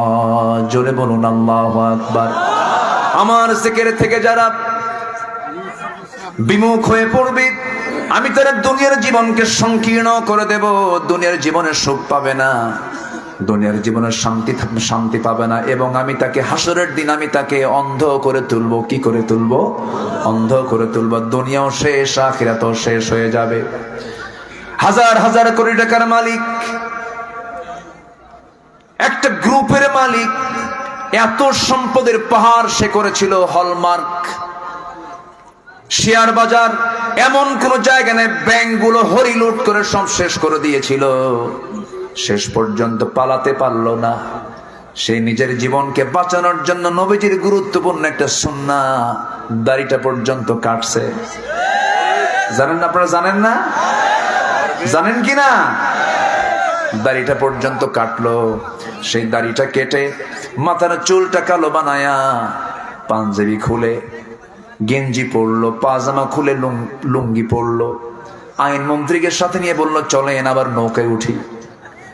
ভুল করে আবার নৌকে চড়ছে, পড়ছে ধরা। কোস্টগার্ড তাকে ধরে ফেলেছে। আইন মন্ত্রীকে ধরে বলে স্যার আপনাকে চিনি, চলেন থানায় চলেন। আইন মন্ত্রীকে আমি কি একা আসছি? আমি তো জামাতের সাথে আসছি। কই কই যে দেখো মাথার চুল কালো লোকটাকে ভালো করে দেখো, ওটাই দরবেশ। ওরা আলেমকে বেইজ্জত করতে গিয়ে ওরা ন্যাংটা করে আল্লাহ বিদায় করে দিয়েছেন। সব জায়গায় হাত দিতে নেই, এগুলো মাথায় রেখে চলতে হবে। আমরা সামনে মাথায় রেখে চলবো, জোরে বলি ইনশাআল্লাহ। সততা নিয়ে চলবো, জোরে বলি ইনশাআল্লাহ। কষ্ট দিচ্ছি মনে হয়? আমার ভাইয়েরা, সত্যবাদী হতে হবে, মিথ্যা কথা বলা যাবে না। নাম্বার 3 হলো সত্যবাদী যদি হও আমি তোমাকে সফলতা দিয়ে দেব। কার কথা? আসতে বলবেন না, কার কথা? প্রথম আয়াতে বললাম সূরা বুরুজ থেকে, দ্বিতীয় আয়াতে বললাম হলো সূরা আলার 14 নম্বর আয়াত। এবার সত্যবাদী যারা হবে তারা সফল হয়ে যাবে।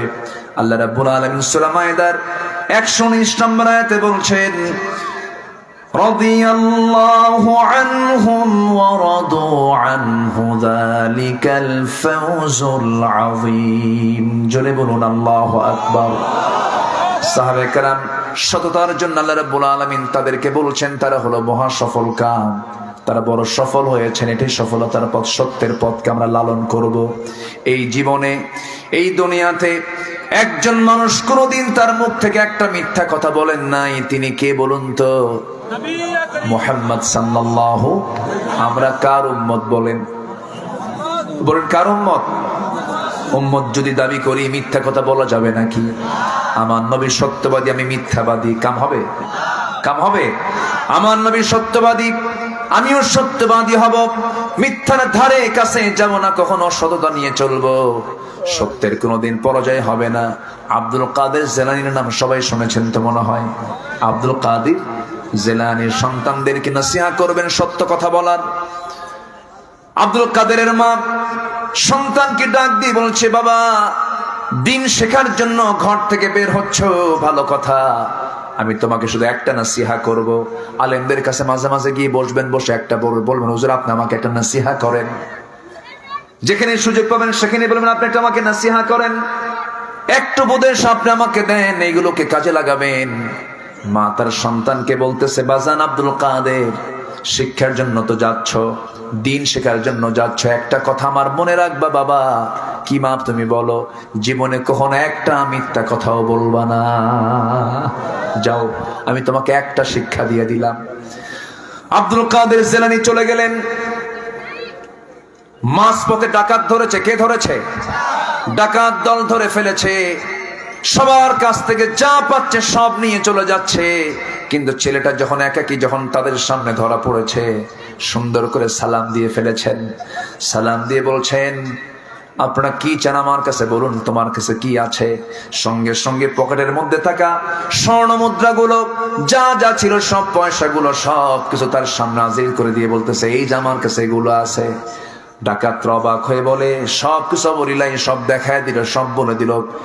কারণটা কি একটু প্রশ্ন করে দেখি তো? প্রশ্ন করছে, ও ছোট্ট যুবক, কিছু বলার আগে তুমি সব কিছু বের করে দিলা কেন? তুমি তো মিথ্যার আশ্রয় নিতে পারতে। সঙ্গে সঙ্গে আব্দুল কাদের বলছেন, মার উপদেশ, মা শিখিয়ে দিয়েছেন, জীবনে কখনো কোনো জায়গায় তুমি একটা মিথ্যা কথাও কখনো বলবা না। ডাকাতদের চোখ থেকে টপ টপ করে পানি পড়ছে। তারা মনে মনে চিন্তা করছে, এই যে অবৈধভাবে কামাই করে সন্তানদের জন্য যা রুটি রুজি করছি, এই দিয়ে তো কোনো লাভ হবে না। আমার সন্তানগুলো এদের মতো হওয়া দরকার, এর মতো হওয়া দরকার। ডাকাতি বাদ দিয়ে সব আল্লাহওয়ালা হয়ে গেছে। জোরে কোন সুবহানাল্লাহ। সত্য মানুষকে জান্নাতের দিকে নিয়ে চলে যায়। ইহাদি ইলাল বির ওয়াল বিররু ইয়াহদি ইলাল জান্নাহ। সত্য মানুষকে পুণ্যের দিকে নিয়ে যায়, আর সেই বীর মানুষকে জান্নাতের দিকে নিয়ে চলে যায়। মিথ্যা মানুষকে জাহান্নামের দিকে নিয়ে চলে যায়। এজন্য সত্যবাদী আমরা হব। জোরে বলি ইনশাআল্লাহ, আরো জোরে বলি ইনশাআল্লাহ। এই দেশে রাজনীতিবিদরা মাইক পেলে পরে হাসা কথা না মিশা কথা? হাসা কথা না মিশা কথা? খালি মিথ্যা কথার চাপা। আর কি আছে? চাপা। এই দেশে রাজনীতি করার জন্য দুটো যোগ্যতা লাগে, একটা হচ্ছে মোষ মোটা, আর একটা হচ্ছে পেট মোটা। কথা বলেন, মোষ মোটা আর পেট মোটা, বাস হয়ে গেছে। একজন তো প্রতিবন্ধী নেতা ছিলেন, নোয়াখালীর প্রতিবন্ধী নেতা বলি আমি তাকে, প্রতিবন্ধী নেতা। মাইক পাইলেই একটাই তার বলি ছিল, সেটা হলো খেলা হবে। সব শেষ করে দিয়েছে, রাজনীতিবিদদের ক্যারিয়ার ধ্বংস করে দিয়েছে। আর ঠিক কিনা? যা মনে হতো তাই বলতো, যা ইচ্ছা তাই বলতো, মুখে যা আসে তাই বলে। যারা সবচাইতে জগতের জঘন্য মানুষ তারা। মুখ থেকে যা আসে তা বলবেন কেন? আলা উনাব্বিউকুম বিআকবারিল কাবাইর। রাসূল বললেন, আমি কি তোমাদেরকে বড় বড় কবিরা গুনার কথা বলবো? হুজুর বলেন, নাম্বার 1 শিরক, নাম্বার 2 পিতামাতার সঙ্গে খারাপ আচরণ করা, হুকুকুল ওয়ালিদাইন, নাম্বার 3 হচ্ছে কাউলুজ জুর, বাজে কথা বলা, বেহুদা কথা বলা। বেহুদা কথা বলবো কেন? ইমানদারের মুখ হবে জমির দলিল লেখার মতো। ইমানদারের মুখ হবে কি? জমির দলিল লেখার মতো। জমির দলিল লেখক কি দলিল ভুল করে? ভুল লেখে? ইমানদারের জবান হবে ইমানের মতো। আল্লাহু আকবার বলেন। যা বলবে, এই মুখ থেকে যা ছেড়ে দেবে, ওটাই হবে তার দলিল।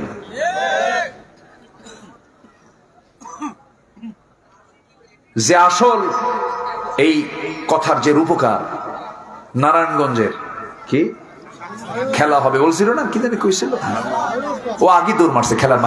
খেলা শুরু করার আগে দৌড় মারছে। সম্মানিত ভাইয়েরা, এগুলো ঠিক না। আমরা সত্যবাদিতার পথে টিকে থাকবো। জোরে বলি ইনশাআল্লাহ, জোরে বলি ইনশাআল্লাহ। নাম্বার 4, যারা তাকওয়া অর্জন করবে তারা সফল হবে। কি অর্জন করবে বলেন তো? তাকওয়া। আল্লাহ রাব্বুল আলামিন বলেন, মান ইউতিইল্লাহা ওয়া রাসূলাহু ওয়া ইয়াখশাল্লাহা ওয়া ইয়াত্তাকিহি ফাউলাইকা হুমুল ফাইজুন। জোরে বলুন আল্লাহু আকবার। সূরা নূর আয়াত নাম্বার 52। আল্লাহ রাব্বুল আলামিন বলেন, আল্লাহর আনুগত্য যারা করবে, নবীর আনুগত্য যারা করবে, এবং যারা আল্লাহকে ভয় করবে এবং তার প্রতি ভরসা যারা করবে, আল্লাহ রাব্বুল আলামিন বলছেন এই সমস্ত বান্দাগুলোই হলো মহা সাফল্যবান। জোরে বলি সুবহানাল্লাহ। আল্লাহর এক জায়গায় বলছেন, ইয়া আইয়ুহাল্লাযীনা আমানু আতিউল্লাহা ওয়া আতিউর রাসূলা ওয়া উলিল আমরি মিনকুম ফাইন তানাযা'তুম ফি শাইইন ফারুদ্দু ইলাল্লাহি ওয়ার রাসূল। জোরে বলুন আল্লাহু আকবার। আল্লাহর আনুগত্য করো, নবীর আনুগত্য করো। তোমাদের মধ্যে যারা মুরব্বী তাদের আনুগত্য করো, তবে তাদের মধ্যে যদি কোনো ভেজাল দেখো, কোনো তানাজা দেখো, সেই সময় তোমরা ফিরে যাবে দুজনের দিকে। এক নাম্বার কে? নাম্বার 2 হচ্ছে মুহাম্মদ সাল্লাল্লাহু আলাইহি ওয়াসাল্লাম। আমার বন্ধুগণ, আনুগত্যের প্রয়োজন আছে না নাই বলেন? এক নাম্বার আনুগত্য করব কার? নাম্বার 2 হচ্ছে মুহাম্মদ সাল্লাল্লাহু আলাইহি ওয়াসাল্লাম। আল্লাহকে ভয় করব আমরা। ভয় কাকে বলে দেখেন, প্রথম খলিফার একটু কথা বলেছিলাম, আবার একটু কথা মনে হয়ে গেল।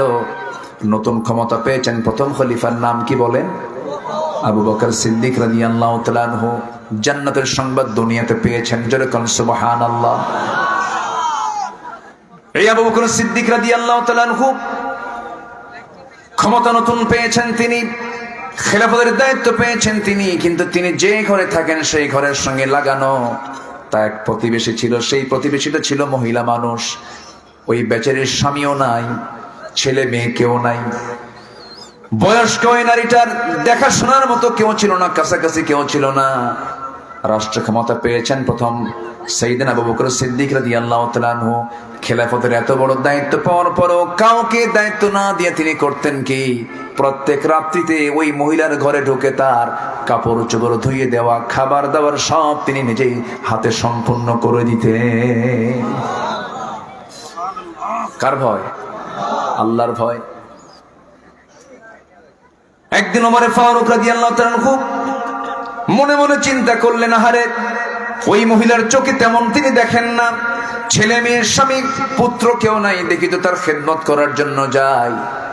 দরজায় নক করেছেন, দরজায় নক করে বলছেন, বুড়িমা আমি আপনার খেদমত করার জন্য আসছি, দরজা খুলুন। তিনি বলছেন, না লাগবে না। কেন? কিছুক্ষণ আগে আমার ঘরে একজন খেদমত করে চলে গেছে। ওমর ফারুক মনে মনে চিন্তা করলেন, কোন প্রতিবেশী হতে পারে, কোন লোকটা এই মহিলার খেদমত করতে পারে, তাকে চেনা দরকার। পরপর 3 রাত তিনি ওই মহিলার দরজার পাশে তিনি লুকায়া থাকলেন। প্রথম 2 রাত দেখতে পেলেন না, তৃতীয় রাতে দেখেন খালি পায়ে চট করে কে যেন ঘরের মধ্যে ঢুকে গেল। ভাবলেন ধরে ফেলবো এখন। বের হওয়ার সঙ্গে সঙ্গে পিছন দিকে চট করে তার হাতটা আবু বকর সিদ্দিক রাদিয়াল্লাহু তাআলা। ওমর ফারুক বলছেন, সব আপনি একাই কামাই করবেন, দিনের বেলাও কাজ আপনি করবেন, রাত্রে বেলার কাজটা তো আমাদেরকে দিতে পারতেন। আমি থাকি হাসরের ময়দানে আমার আমলনামা কিন্তু তোমার কাঁধে যাবে না, আমার কাজ আমাকে করতে দাও। দীর্ঘ 2টা বছর ওই মহিলার ঘরে গিয়ে একজন রাষ্ট্রপ্রধান তার সমস্ত খাবার দাবার জোগান দিতেন। বুড়া মানুষের পাশে থাকা কম দরকার না বেশি দরকার? বুড়া মানুষকে অবহেলা করা যাবে? এই পৃথিবীতে যত ধর্ম আছে দেখেন, এই পৃথিবীতে সবচেয়ে বেশি দাম বুড়া মানুষকে দিয়েছে একমাত্র ইসলাম। জোরে কোন সুবহানাল্লাহ। আমেরিকায় গড়ে উঠেছে বৃদ্ধাশ্রম, বুড়া মানুষের কোনো দাম নাই। গরু ছাগলের মতো তাদেরকে দেখে, কোনো মূল্যায়ন নাই। কিন্তু ইসলাম একমাত্র বুড়া মানুষকে এত দাম দিয়ে দিয়েছে। আল্লাহ রাব্বুল আলামিন বুড়ার ব্যাপারে বলছেন, ইম্মা ইয়াবলুগান্না ইনদাকাল কিবার আহাদুহুমা আও কিলাহুমা ফালা তাকুল লাহুমা উফ ওয়ালা তানহারহুমা ওয়া কুল লাহুমা কওলান কারীমা।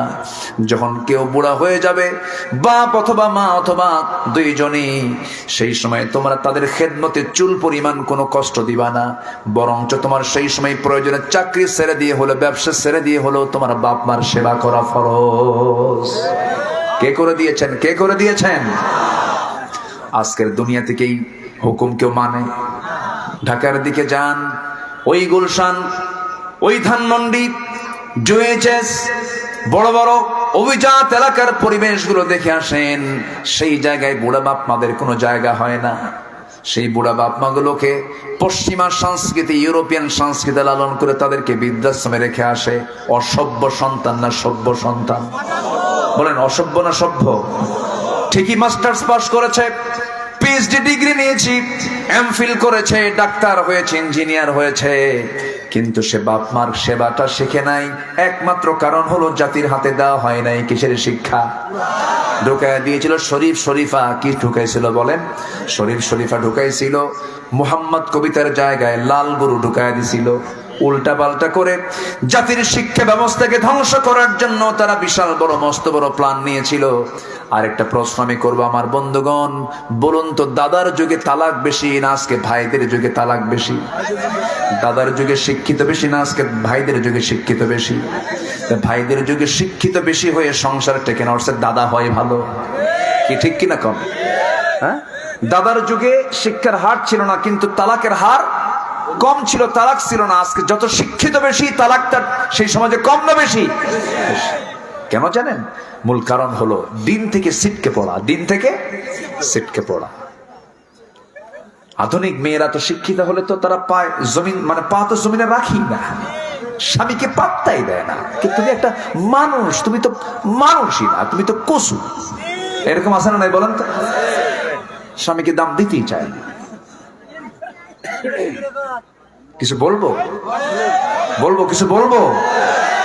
মায়েরা কি আছে মাহফিলে? জি, বলি আলহামদুলিল্লাহ। শিক্ষিত হয়ে যদি আপনি স্বামীরই দাম না দেন, সেই শিক্ষার তো দরকার নাই। শিক্ষিত হয়ে যদি আপনি বউকে মূল্যায়ন না করেন, সেই শিক্ষিত হওয়ার তো দরকারই নাই। শিক্ষিত হয়ে যদি আপনি আপনার আব্বা আম্মার সেবা না করেন, সেই শিক্ষিত হওয়ার কোনো দরকার। আমার দাদাই ভালো ছিল, আমার দাদাই ভালো ছিল। দাদা তার বাপকে ছাড়েন নাই, দাদা তার বাপকে ছাড়েন নাই। যদি কোনো বাবা যদি বলেন বুড়া বয়সে তোর চাকরি ছাড়, যদি বলে দেন আমার দেখার কেউ নাই, আমি তোর খেদমত চাই, ইসলাম বলে দিচ্ছে সব ছেড়ে তুই বাবার খেদমত কর। কারণ তোর বাপ সবকিছু ছেড়ে তোর খেদমত করেছে, তোর মা সবকিছু ছেড়ে তোর খেদমত করেছে। বিনিময় আছে না? কি বিনিময় দিতে হবে না? দিতে হবে। আপনি আজকে আপনার আব্বা আমার খেদমত করবেন না, আপনার সন্তান আপনার বাপ আপনার খেদমত করবে না। একদিন অবশ্যই এটার ঘানি টানতে হবে। সম্মানিত ভাইয়েরা, সম্মানিত বন্ধুগণ, সাইয়েদনা আবু বকর সিদ্দিক রাদিয়াল্লাহু তাআলা আনহু বৃদ্ধা মহিলার 2 বছর একটানা খেদমত করেন। কয় বছর? খেলাফতের দায়িত্ব পালন করেছেন কয় বছর? 2 বছর। দুনিয়া থেকে বিদায় নিলেন। বিদায় নেওয়ার একদিন পরেই ওই মহিলা জানেন না প্রথম খলিফাতুল মুসলিমিন আবু বকর সিদ্দিক রাদিয়াল্লাহু আনহু তিনি দুনিয়া থেকে বিদায় নিয়েছেন। তিনি জানতেন না। অন্ধ মানুষ, বুড়া মানুষ, তার কাছে কোনো খবর আসে নাই। তার ইন্তেকালের মাত্র একদিন পরেই দরজায় গিয়ে নক করে ভিতরে ঢুকে গেছেন ওমর ফারুক রাদিয়াল্লাহু তাআলা তার খেদমত করার জন্য। খেদমত করা শেষ করেছেন, জানেন না কে খেদমত করতে আসছে। খেদমত করা শেষ, কাপড় চোপড় ধুয়ে রান্না বান্না করে ফলমূল ধুয়ে টুয়ে সব সাফ করে তিনি ঘর থেকে বের হয়ে চলে গেছেন। ওই বৃদ্ধা নারী খাবার খেতে বসেছেন। খেজুর যখন খাচ্ছিলেন, খেজুর ধোয়া খেজুর সামনে, খেজুরটা যখন মুখের মধ্যে বিসমিল্লাহ বলে নিয়ে যখন একটা কামড় মেরেছেন, কামড় মারার সঙ্গে সঙ্গে বিচি যখন দাঁতের নিচে পড়েছে তখন বলে ফেলছেন ইন্না লিল্লাহ। এর মানে হলো আমার আগের খাদেম আবু বকর আর দুনিয়াতে নাই। কেন নাই?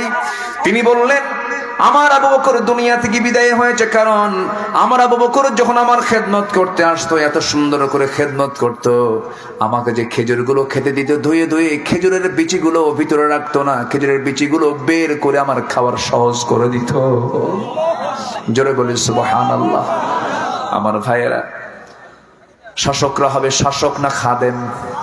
কি হবে বলেন? কি শাসকরা কি হবে? শাসক জনগণ দেখে ভয় পাবে, শাসক জনগণ দেখে ভয় পাবে, কিন্তু এখন জনগণ শাসককে দেখে ভয় পায়। আমার বন্ধুগণ, পুলিশ জনগণকে দেখে ভয় পাবে, জনগণই পুলিশকে ভয় পাবে না। এটাই তো হওয়ার কথা ছিল, নির্ভয়ে জনগণ পুলিশের কাছে চলে যাবে। কিন্তু আজকে জনগণ পুলিশকে দেখে ভয় পায়। সম্পূর্ণ উল্টা হয়ে গেছে। কারণ এর মূল কারণ হলো সমাজের মধ্যে কার ভয় নাই? আসতে বলবেন না, কার ভয় নাই? এই জন্য আল্লাহ বলছেন তাকওয়া অর্জন কর, আল্লাহর ভয়টা নিয়ে আসো, আমি আল্লাহ তোমাকে সফলতা দিয়ে দেব। 4 নাম্বার হয়ে গেল। নাম্বার 5-এ আসেন। আল্লাহ রাব্বুল আলামিন বলেন ইন্নী জাযাইতুহুমুল ইয়াওমা বিমা সাবারু আন্নাহুম হুমুল ফাইজুন। জোরে বলুন আল্লাহু আকবার। যদি তোমরা ধৈর্যশীল হতে পারো আমি তোমাকে সফলতা দিয়ে দেব।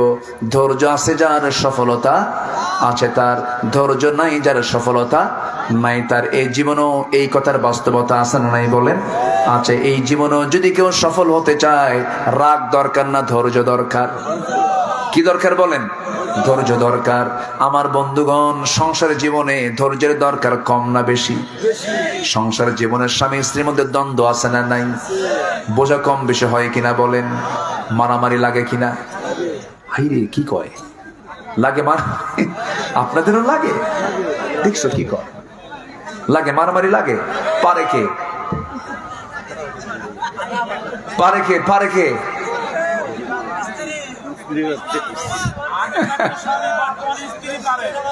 হ্যাঁ জি, আমার শ্রোতাগুলো আমার মতোই। বলি আলহামদুলিল্লাহ। মারামারি করা যাবে না তো, মারামারি করা যাবে না, আমি মারামারি জায়েজ করে দিলাম না তো, মারামারি করা যাবে না। স্বামী স্ত্রীর ভিতরে দ্বন্দ্ব লাগলে যে পরিবারে এই কথাটা চালু আছে যে সরি, দুঃখিত, যদি এই কথা যদি স্বামী স্ত্রীর উভয়ের মধ্যে যদি এই কথাটা যদি ঘন ঘন থাকে, কোনোদিন মারামারি লাগবে না। কিন্তু বিশেষ করে মহিলাদের মধ্যে সরি কথাটা খুবই কম, মরে যাব সরি কব না, কি ঠিক কিনা? তুমি আমার ভাবছো কি? হ্যাঁ, খলিকাত মিন দিলাইন, মেয়েদেরকে সৃষ্টি করা হয়েছে সোজা হাড়ে না বাঁকা হাড়ে? বাঁকা হাড়ে। এই জন্য এটাও আপনার মাথায় রাখতে হবে যে ও মরবে কিন্তু সোজা হবে না, এটাও মাথায় রাখতে হবে। মেয়েরা একটু বাঁকা প্রবণ হবেই, এটা তাদের স্বভাব, এটা তাদের সৌন্দর্য বটে, ঠিক আছে না? সৌন্দর্য বটে। আবার মেয়েরা কিন্তু প্রশংসা পেলে খুব খুশি হয়, এটাও মাথায় রাখতে হবে যে মেয়েরা প্রশংসা যদি একবার পায়, যদি একবার শুনে আপনার মুখ থেকে তুমি আমার চোখে একমাত্র নারী পৃথিবীতে একটাই, তুমি আমার, দেখবেন যে সব যা আছে সব ধুই মুছে সাফ, এক কথায় সব শেষ হয়ে যাবে। এরকম পাম্পটি মাঝে মাঝে দিবেন, তাহলে তার কোনো গন্ডগোল লাগবে না। মেয়েদেরকে প্রশংসা করবেন, ওরা খুশি হবে। আর কোন পুরুষকে যদি কেউ প্রশংসা করে, তোর ভাবে তোর মতলব খারাপ, তুই প্রশংসা করিস কেন? পুরুষকে প্রশংসা করলে তখন কি করে? মাইন্ড করে যে আমার প্রশংসা করতেছে কেন, লক্ষণ তো খারাপ, ও কিছু চাচ্ছে মনে হয়। আল্লাহ তাআলা নারী পুরুষকে দুটো ধরন দিয়েছেন, এই জন্য মেয়েদেরকে সহজ আয়ত্ত করা একটা পুরুষের জন্য কঠিন কিছু নয়। অন্যের বউ না, কিন্তু নিজের বউ যেন মনে থাকে। আবার আমি কিন্তু এখানে স্বামী স্ত্রী কথা বলতেছি, যুবকরা আবার এগুলো শুই না, আবার অন্য কোথাও প্র্যাকটিস করো না। কে বলেছে স্ত্রী কন্ট্রোল হবে না? কে বলেছে? কেন হবে না? আপনি ইসলাম মেনে চলেন, সব জান্নাতের টুকরা হয়ে যাবে। জোরে বলে সুবহানাল্লাহ। অবশ্যই হবে। এই জন্য ধৈর্যের দরকার আছে না নাই বলেন তো? ধৈর্য, রাগ করা যাবে না। হ্যাঁ, দাড়ি, এর মধ্যে আবার দাড়ি ঢুকাই দিলেন না? ঠিক আছে, হ্যাঁ, না দাড়ি রাখতে হবে না। চাচাকে ধন্যবাদ, দাড়িও রেখে দেবো। জোরে বলি ইনশাআল্লাহ। কামাল ভাই রেখে দেন, ওই আপনার দিকে তাকাই মনে করছে এই কথা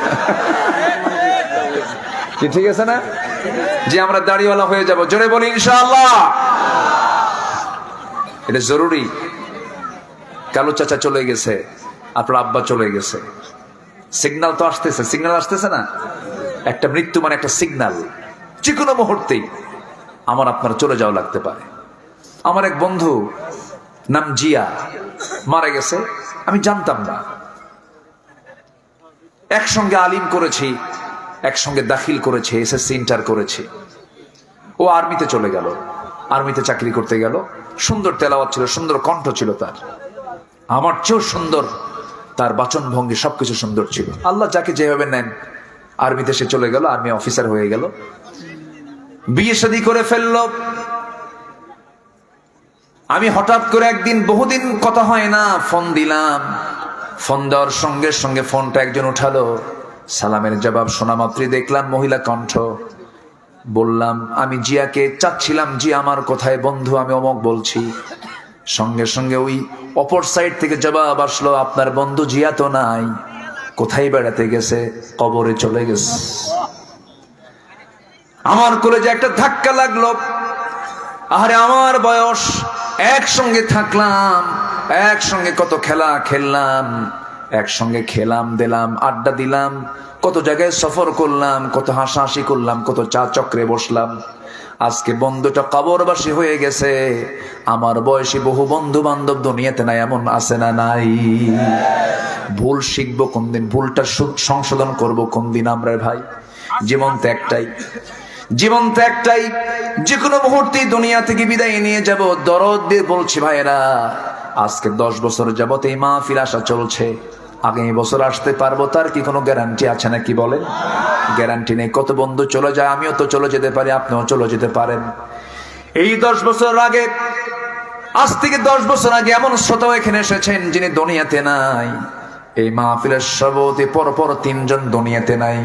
আজকে একজন মুরব্বী ডান পাশে বসে আছেন, ওনার আপন ভাই সবগুলো দুনিয়া থেকে বিদায় হয়ে গেছে। এই তো দুনিয়ার নিয়ম রে ভাই, যে কোনো মুহূর্তে দুনিয়া থেকে বিদায় নিয়ে নেব। পৃথিবীর সবচেয়ে বড় শিক্ষার জায়গা হলো মৃত্যু শিক্ষা। মৃত্যু একটা মানুষকে যে শিক্ষা দেবে, পৃথিবীর কোন শিক্ষা প্রতিষ্ঠান থেকে এই শিক্ষা পাওয়া যাবে না।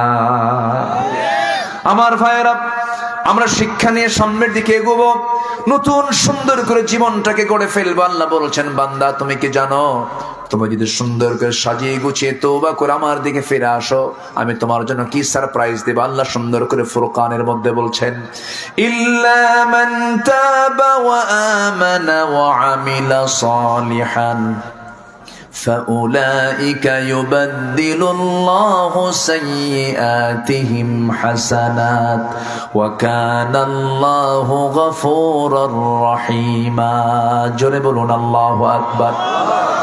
আল্লাহ বলছেন, তবে হ্যাঁ, যারা তওবা করবে, এক নাম্বার কি বলেন, জোরে বলেন, যারা তওবা করবে, ঈমান আনবে এবং নেক আমল করবে, তওবা যদি করতে পারো, বান্দা আমি তোমার জীবনের সমস্ত গুনাহগুলোকে, সাইয়্যাত গুলোকে, সমস্ত পাপগুলোকে আমি আল্লাহ সওয়াব দিয়ে, হাসানাত দিয়ে আমি তোমার সমস্ত গুনাহগুলোকে পাল্টায়া দেব। জোরে বলি সুবহানাল্লাহ। আল্লাহ কিভাবে কি অফারটা দিচ্ছেন, তওবা করে ফিরে আসবা, তোমার গুনাহ আমি পাল্টায় সওয়াব বানায় দেব। আত-তাইবু মিনাজ যামবি কামান লা যামবা লাহ। যার তওবা কবুল হয়ে যায়, তার আগের কোনো গুনাহ থাকে না। যার তওবা কবুল হয়, তার জীবনের আগের কোনো গুনাহ থাকেই না। কিন্তু প্ল্যান করে কোনো গুনাহ করা যাবে না, প্ল্যান করে কোনো গুনাহ করা যাবে না। পরিকল্পিত গুনাহ করবেন, পরিকল্পিত কোনো কিছু করবেন, আল্লাহ মাফ করবেন না। পরিকল্পিত কোনো গুনাহ মাফ হবে না। হঠাৎ করে অজানায় জাহালাতে কোনো ভুল হয়ে গেছে, আল্লাহ পাক মাফ করে দিবেন। জোরে বলি সুবহানাল্লাহ। আমার বন্ধুগণ, আল্লাহ রাব্বুল আলামিন সব গুনাহকে মাফ করবেন, ইচ্ছাকৃত কোনো গুনাহকে মাফ করবেন না। প্ল্যান করে কোনো গুনাহ করলে পরে আল্লাহ পাক তাকে মাফ করবেন না। কোন একটা বিজাহালাতিন, কোন একটা অজানায় অজ্ঞতাবশত কোনো ভুল হয়ে গেছে, মাফ চেয়ে নেব, আমাকে মাফ করে দিবেন তিনি। আমার কে? সবচেয়ে নরম কে? সবচেয়ে বেশি দয়ালু কে? কে বলেন কে? আমার আপনার মধ্যে সেই দয়া নাই। আল্লাহর মধ্যে যে দয়া আছে, আমার আপনার মধ্যে সেই দয়া নাই। আমার বন্ধুগণ, আল্লাহ রাব্বুল আলামিন সফলতার উপায়ের জন্য বেশ কিছু জায়গায় এই কথাগুলো বলেছেন। সবগুলোকে এক লাইনে নিয়ে আসার জন্য আমি চেষ্টা করছিলাম। নাম্বার 1 মনে আছে কিনা? ঈমান আনবো, নেক আমল করব। নাম্বার 2 হলো পরিশুদ্ধ জীবন যাপন করব, নফসকে পরিশুদ্ধ করে ফেলবো। নাম্বার 3 হলো সত্যবাদী হব। নাম্বার 4 হলো তাকওয়া অর্জন করব। নাম্বার 5 হলো ধৈর্যশীল হব, ধৈর্যশীলদের অন্তর্ভুক্ত হয়ে যাব। ধৈর্য আছে যার, বিজয় আছে তার। ধৈর্য নাই যার, বিজয়ও নাই তার, দুনিয়াতেও নাই, আখিরাতেও নাই। নাম্বার 6 হলো জীবনের সকল জায়গায় আল্লাহ এবং রাসূলকে মেনে নিতে হবে। জীবনের সকল জায়গায় নামাজে মানলাম, আইনে মানলাম না, তা হবে না। নামাজে মানলাম, এরপরে ব্যবসায় মানলাম না, তা হবে না। নামাজে মানলাম, আমি আমার চাকরিতে মানলাম না, তা হবে না। প্রত্যেকটা জায়গায় আনুগত্য হবে একমাত্র কার? আল্লাহ সুন্দর করে বলছেন, ওয়ামান ইউতিইল্লাহা ওয়া রাসূলাহু ফাকাদ ফাযা ফাওজান আযীমা। জোরে বলুন আল্লাহু আকবার। সূরাতুল আহজাব আয়াত নাম্বার ৭১। আল্লাহ রাব্বুল আলামিন বলছেন, যার জীবনে আল্লাহ এবং নবীর আনুগত্য ফুলফিল হয়ে যাবে, তার চেয়ে মহা সফল বান্দা পৃথিবীতে আর কেউ নাই। আমার বন্ধুগণ, সাহাবে কেরামদের সফলতার মূল কারণ ছিল তারা চোখ বন্ধ করে রাসূলকে তারা আনুগত্য করেছেন, জীবনের চাইতে রাসূলকে বেশি ভালোবেসেছেন, নবীকে এত কাছে টেনেছেন, এত বেশি মোহাব্বত করেছেন। স্বপ্নে রাসূল ইন্তেকালের পরেও স্বপ্ন যোগে তারা রাসূলকে বারবার দেখেছেন। রাসূল তাকে স্বপ্নের মধ্যে ইঙ্গিত পর্যন্ত দিয়েছেন, ভালোবাসবেন যাকে তাকে তো আপনি দেখবেন, ভালোবাসবেন না যাকে তাকে আপনি দেখতে পাবেন না। এই জন্য আমাদের চিন্তা চেতনায় লালনে সব জায়গায় আল্লাহর পরে রসুলকে আমরা লালন করবো, জোরে বলি ইনশাআল্লাহ। যখন চোখে সুরমা দিব রসুল আমার চোখে সুরমা দিতেন, যখন মাথায় টুপি দেব রসুল আমার মাথায় টুপি দিতেন, যখন আমি চুলগুলো আঁচড়াবো রসুল এমন করে বড় চুল রেখেছেন, যখন আমি কাপড়টা পরবো রসুল এমন জুব্বা পরেছেন, যখন আমি পাজামা পরবো রসুল এমন ঢিল পাজামা পরেছেন, আমি যখন মেসওয়াক করবো রসুল আমার এমন করে মেসওয়াক করেছেন, আমি যখন আতর লাগাবো রসুল এমন করে আতর লাগিয়েছেন, আমি যখন এরকম করে যখন সমস্ত কাজগুলো করতে যাব, খেতেন কেমন, চলতেন কেমন, কথা বলতেন কেমন, হাসতেন কেমন, কাঁদতেন কেমন, সেজদা দিতেন কেমন, রসুল বলেছেন তোমরা আমাকে ফলো করো, আমি তোমাকে ফলো করে জান্নাতে নিয়ে যাব। জোরে বলি সুবহানাল্লাহ। রসুল আমার আলো আশা, রসুল আমার ভালোবাসা, রসুল আমার প্রেম বিরহের মূল আলোচনা,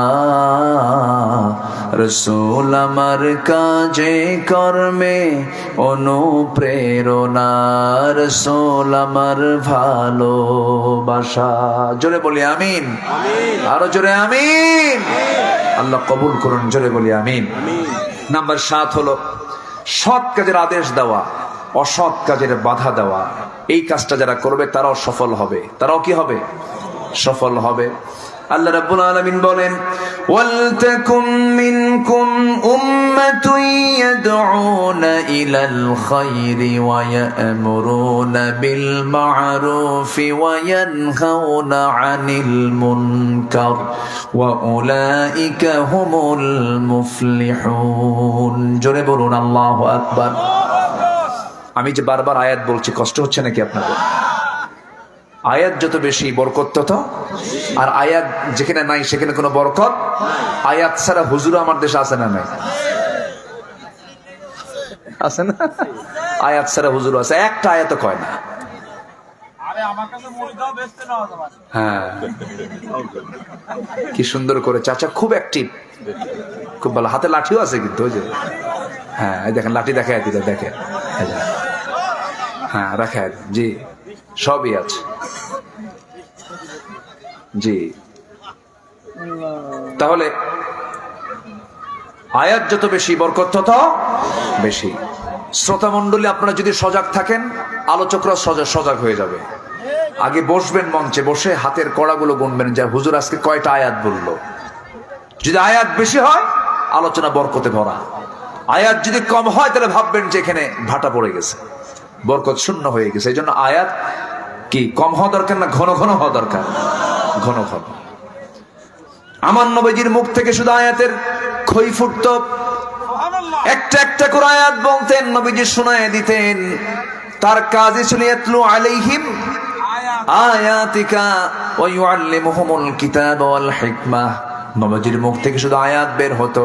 আল্লাহ রাব্বুল আলামিন বলছেন সফল যদি হতে চাও সৎ কাজের আদেশ দাও, অসৎ কাজের বাধা প্রদান করো। আল্লাহ নিজে ওয়াদা করছেন উলাইকা হুমুল মুফলিহুন, এই সমস্ত বান্দাগুলো সফল। সূরা আলে ইমরান 104 নম্বর আয়াত। নাম্বার 8 হলো তওবা করা। নাম্বার 8 কি বলেন? তওবা করা। আমরা তওবা করব কার কাছে? আসতে বলবেন না, কার কাছে? মাফ চেয়ে নেব কার কাছে? গুনাহ করবে বান্দা, মাফ করবেন বলেন, বলেন কে? বান্দার গুনাহ হয়ে যাবে, আল্লাহ মাফ করে দিবেন। কিন্তু বারবার কিন্তু এই কথা বলছি, অজ্ঞতাবশত গুনাহ হলে পরে মাফ হবে, কিন্তু ইচ্ছা করে কোনো গুনাহ করা যাবে? ইমানদার কখনো ইচ্ছা করে গুনাহ করতে পারে না। আমরা সুন্দর করে তওবা করব। মহান রব্বুল আলামিন বলছেন তুমি সফল হয়ে যাবে। তুবু ইলাল্লাহি জামিআন আইয়ুহাল মুমিনুনা লাআল্লাকুম তুফলিহুন। সূরা নূর আয়াত নাম্বার 31। আল্লাহ রাব্বুল আলামিন বলেন তোমরা সবাই মিলে তওবা করো হে মুমিনরা, আশা করা যায় তোমরা মহা সাফল্যে সাফল্যবান হয়ে যাবে। আমার বন্ধুগণ, আমার বন্ধুগণ, কে না জানেন ইতিহাসগুলো? এক বেচারি 99টা খুন করেছে। কয়টা বলেন?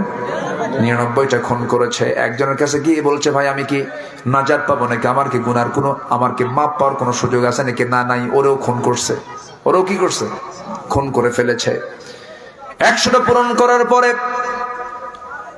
ভালো হওয়ার নিয়ত নিয়ে সে ওই জায়গা থেকে রওনা দিয়েছে। তার কাছে একজন পরামর্শ দিল, ও খনি, তুমি হয়তো নাজাত পেতে পারো, তুমি অমুক শহরে চলে যাও, সেই জায়গায় ভালো সৎসঙ্গে তুমি চলাফেরা করো, ভালোভাবে চলাফেরা করো, আল্লাহ তোমাকে মাফ করতেও পারেন। রওনা দিয়েছেন, চোখের পানি ফেলতে ফেলতে রওনা দিয়েছেন, মাঝপথে তার ইন্তেকাল হয়ে গেছে, তওবা করে নিয়েছে। সঙ্গে সঙ্গে দুই ফেরেশতা আসছে, আযাবের ফেরেশতা, রহমতের ফেরেশতা, দুজন গন্ডগোল শুরু হয়ে গেছে। আল্লাহ বললেন, মাপটা দিয়ে দেখো কোন দিকের মাপ বেশি, কোন দিকের মাপ কম, আসছে বেশি না আসছে কম, দেখো দূরত্ব দেখো। যখন বলা হলো ভালো কাজে বের হয়েছে, তার যাওয়ার গতিটাই বেশি, তার দূরত্বটাই বেশি, আল্লাহ বললেন ওই বান্দাকে আমি জান্নাতি বান্দা বানায়া নিলাম। কি এটা কি মিথ্যা? একদম সহি বর্ণনা এটা। আমার ভাইয়েরা, সলিড তওবা করব আমরা, সফল হয়ে যাব আমরা, কিন্তু তওবা করব এখন না, মরার আগ দিয়া। কিন্তু মরবেন কোন দিন গ্যারান্টি আছে নাকি? গ্যারান্টি তো নাই। দাড়ি পাকি নাই, বয়স হয় নাই, 70 বছর হয় নাই, মেয়ে বিয়ে দিয়েই নাই, এরকম কিছু কথা বলে না মানুষ, বলে না? বলে, কিন্তু এগুলো সম্পূর্ণ ভ্রান্ত কথা, ভুল কথা। আল্লাহ বলছেন ওই যুবককে আমি আর শাসিমের ছায়ে জায়গা দেব, যে যুবকটা তার যৌবন কাল ইবাদতে কাটায় দিয়েছে, চোখের পানি ফেলে ফেলে কেঁদে কেঁদে আমাকে স্মরণ করেছে, এবং যে যৌবন বয়সে যে কোন নারীর আহ্বানে সে সাড়া দেয় নাই, নারীকে পাত্তা দেয় নাই, কোন ফিতনা থেকে নিজেকে জড়ায়া ফিতনা থেকে নিজেকে বাঁচায়া দিয়েছে। আল্লাহ রাব্বুল আলামিন বলেন ওই যুবককে আমি আল্লাহর শাসিমের ছায়ায় জায়গা দিয়ে দেব। জোরে বলি সুবহানাল্লাহ। আমরা মাফ চেয়ে নেব কার কাছে? আল্লাহর কাছে। নাম্বার 9 হলো প্রকৃত মুমিন হওয়া। প্রকৃত মুমিন কি? প্রকৃত মুমিন হওয়ার জন্য আমার আপনার মধ্যে আল্লাহর সাজেশন হলো 7টা গুণ থাকতে হবে। কয়টা গুণ বলেন? 7টা গুণ। নাম্বার 1 হলো নামাজটাকে অত্যন্ত রেগুলার করতে হবে, সময় মতো করতে হবে, খুশুর সঙ্গে করতে হবে। নামাজের মধ্যে যদি মজা না পান, ভাবতে হবে বড় শয়তান ধরছে।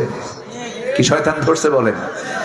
নামাজের মধ্যে যদি মজা না পান, 2 রাকাত নামাজ পড়লাম, আরো পড়ি, এই যদি আপনার ভিতরে জজবা সৃষ্টি হয়ে যায়, সেই সময় ভাবতে হবে আপনি ইমানের স্বাদ পেয়েছেন। কিসের স্বাদ পেয়েছেন বলেন? ইমানের কিন্তু একটা স্বাদ আছে না নাই বলেন? ইমানের স্বাদ একটা আছে। আমার বন্ধুগণ, প্রকৃত মুমিন হওয়ার জন্য 1 নাম্বার হলো নামাজটা খুশুর সঙ্গে আদায় করতে হবে, নামাজের মধ্যে মজা পেতে হবে। নাম্বার 2 হলো বেহুদা কোনো কথা মুখ থেকে বের হবে না, বেহুদা কোনো শব্দ মুখ থেকে বের হবে না। ইমানদার জীবনে কোনোদিন মিথ্যার কাছে যাবে না, বাজে কোনো কথা মুখ থেকে বলবে না। ইমানদারের কথা হবে একদম ফ্রেশ কথা হবে। আল্লাহ রাব্বুল আলামিন বলছেন ওয়াল্লাযীনা হুম আনিল লাগবি মুআরিদুন ওয়াল্লাযীনা হুম লিয-যাকাতি ফাঈলুন। নাম্বার 3 হলো প্রকৃত মুমিন হওয়ার জন্য সে যাকাতটাকে ফরজ মনে করবে। যাকাতকে জরিমানা মনে করা কিছু মুসলমান আমার দেশে আছে না নাই? বলে সরকারও ট্যাক্স ধরছে, আল্লাহও ট্যাক্স ধরছে। দেখছেন কত বড় বেকুব, আছে না নাই বলেন তো? আছে। আল্লাহ যা বলেছেন যাকাতের কথা, এই যাকাতটা গরিবের হক। কিসের হক বলেন? গরিবের হক। যাকাতটাকে ফরজ মনে করে আদায় করতে হবে। 1 লক্ষ টাকার মালিক 2,500 টাকা বুঝে দিতে হবে। 1 কোটি টাকার মালিক 2.5 লক্ষ টাকা বুঝে দিতে হবে। হিসাব করে করে যাকাত দিতে হবে। হিসাব না করে যদি আপনি বেশিও দেন তবু যাকাত আদায় হবে না। হিসাব নাই যার যাকাতও আদায় হবে না তার। এই জন্য হিসাব থাকতে হবে, যাকাত আদায় হিসাব করে করতে হবে। যাকাত হলো ফরজ ইবাদত। ইসলামের ভিত্তি কয়টা বলেন? কয়টা বলেন? 1 নম্বর কালিমা, নাম্বার 2 হলো নামাজ, নাম্বার 3 হলো যাকাত, এরপরে হজ, এরপরে রমজান। তাহলে যাকাত হলো কয় নাম্বার পিলার বলেন? হাত কয়টা? হাতের আঙ্গুল কয়টা বলেন? 3 নম্বরে নখটা ছোট না বড়? এই পিলারটা ছোট না বড় বলেন? আজকের দুনিয়ার যে বিল্ডিং গুলো হয়, মাঝখানের বিল্ডিং এর রড কম হয় না বেশি হয়? সেই বিল্ডিং এর সেই কলামটা দুর্বল করে, পাশের কলাম থেকে মাঝখানের কলামটা দুর্বল করে না মজবুত করে? মজবুত করে না। আল্লাহ রাব্বুল আলামিন অর্থনীতিটাকে ধরেছেন কয় নম্বরে বলেন? 3 নম্বরে। আগেও 2টা, পরেও 2টা, মাঝখানে তিনি রেখেছেন অর্থনীতিকে। যাকাত ঠিক রাখো, ভারসাম্য ঠিক থেকে যাবে, অশান্তি দূর হবে, সবকিছু ঠিকঠাক হয়ে যাবে। যাকাত তুমি দিবা না, তোমাকে জাহান্নাম যেতে হবে, ঠিক কিনা? নাম্বার 4 হলো লজ্জাস্থানের যারা হেফাজত করবে, ওয়াল্লাযীনা হুম লিফুরুজিহিম হাফিযুন, লজ্জাস্থানের যারা হেফাজত করবে। এরপরে বলছেন ওয়াল্লাযীনা হুম লিআমানাতিহিম, যারা আমানত ঠিক রাখবে, ওয়াহাদিহিম, যারা ওয়াদা ঠিক রাখবে। এই 6টা হয়ে গেল। নাম্বার 7 হলো যারা নামাজের ব্যাপারে যারা, ওয়াল্লাযীনা হুম আলা সালাওয়াতিহিম ইউহাফিযুন, নামাজের ব্যাপারে যারা যত্নশীল হবে, নামাজ দিয়ে শুরু নামাজ দিয়ে শেষ। আল্লাহ বলছেন উলাইকা হুমুল ওয়ারিসুন, এরাই হবে জান্নাতুল ফিরদাউসের ওয়ারিস। জোরে কোন সুবহানাল্লাহ। সবাই কি জান্নাত পেতে চান? জান্নাত পেতে চান কারা কারা হাত তোলেন দেখি। কেউ তো জান্নাত ছাড়া থাকতে চাই না। জান্নাত যাবই, হাত নামান। কিন্তু হুজুর জান্নাত তো যাবো, কিন্তু ফজরের সময় হুজুর পানি ঠান্ডা, হুজুর পানি ঠান্ডা। কিন্তু ঠান্ডা হলে কি হবে? আপনার বাড়িতে ওয়াটার হিটার আছে না নাই?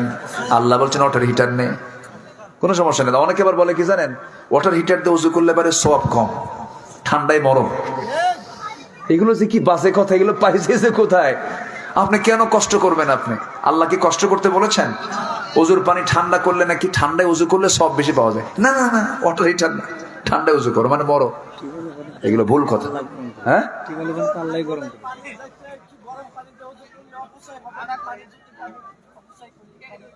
হ্যাঁ,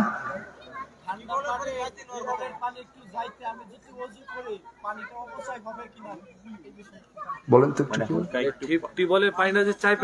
ও চেপে নিয়ে যদি একটু গরম পানি বের করি, কিন্তু প্রশ্ন উত্তর তো দাও তো জটিল। তো নোয়াখালী স্টাইলের প্রশ্ন হয়ে গেল।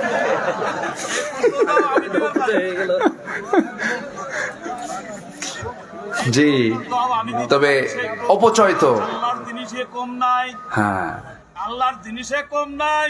একটু ফেলে দাও, ওটা বাজে জায়গা যাবে না। তুমি গরম পানি বার করো, ওটাও আল্লাহর দান। নেমে টিউবওয়েল, ওয়াটার হিটার, কাম সারছে।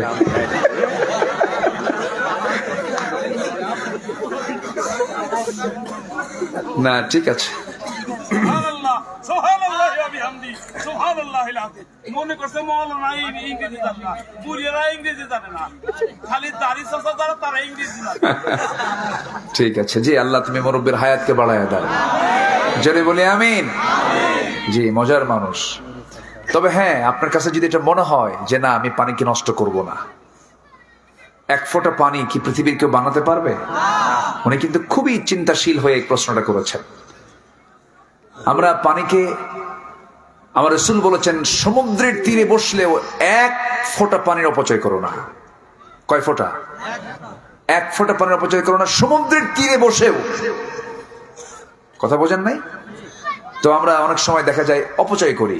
অজু করতেছি, ওই কলটা, ওই ট্যাপটা ছেড়ে দিয়ে বসে আছি, ওই বসে আছি, মেসওয়াক করতেছি, আবার অজু করতেছে, মেসওয়াক করতেছে, আবার অজু করতেছে, হাত ধুচ্ছি, আবার দেরি করতেছে, পানি পড়ার উপরেই আছে।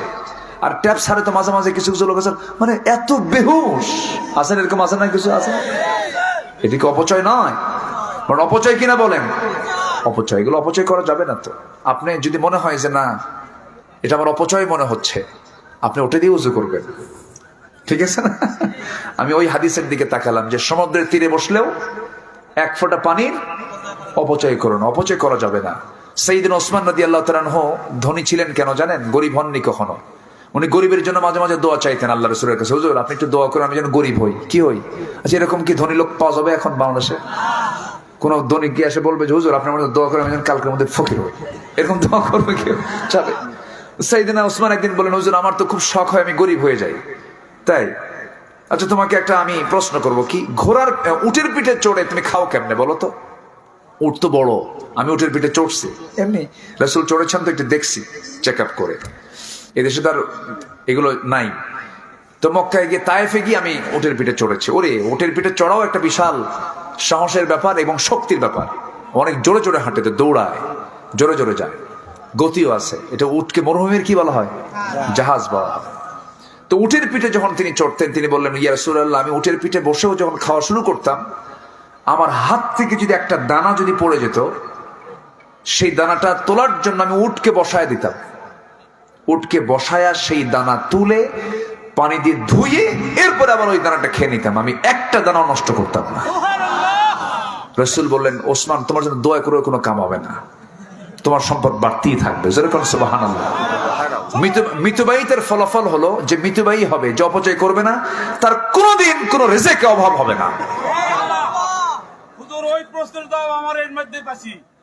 আচ্ছা, আল্লাহর উদ্দেশ্যে জি না করব। সম্মানিত ভাইয়েরা, আমরা যতটুকু শুনেছি আমরা আমল করব, জোরে বলি ইনশাআল্লাহ। সবার বাড়িতে মা বোন আছে না নাই?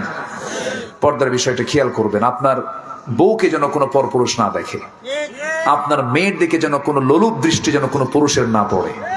এগুলো দেখার দায়িত্ব বাড়ির গার্জিয়ানের দরকার আছে না নাই বলেন তো? আচ্ছা, আপনার মেয়েকে আপনি অন্য পুরুষের চোখের সৌন্দর্য বানায় দিবেন কেন? চোখের খোরাক বানায় দিবেন কেন? এটা তো নিজের বিবেকও তো বেজে আসে। যে পিতার এই বিবেক নাই সে পিতা নয়, সে জঘন্য জাহান্নামের নরকীট। এই জন্য নিজের মেয়েকে সেভ করতে হবে, নিজের বাচ্চাগুলোকে সেভ করতে হবে। আল্লাহ যেন সবাইকে পর্দা সহকারে চলার তৌফিক দান করে। অনেক কথা বলে ফেলেছি, যতটুকু হয়েছে আমরা বলে ফেলি আলহামদুলিল্লাহ, জোরে বলি আলহামদুলিল্লাহ। যে যেখানে আছেন আমরা বসে পড়ি, আমরা তাশাহুদের সূরাতে বসে যাই, নামাজের মতো করে বসে যাই। আমরা চাইবো কার কাছে?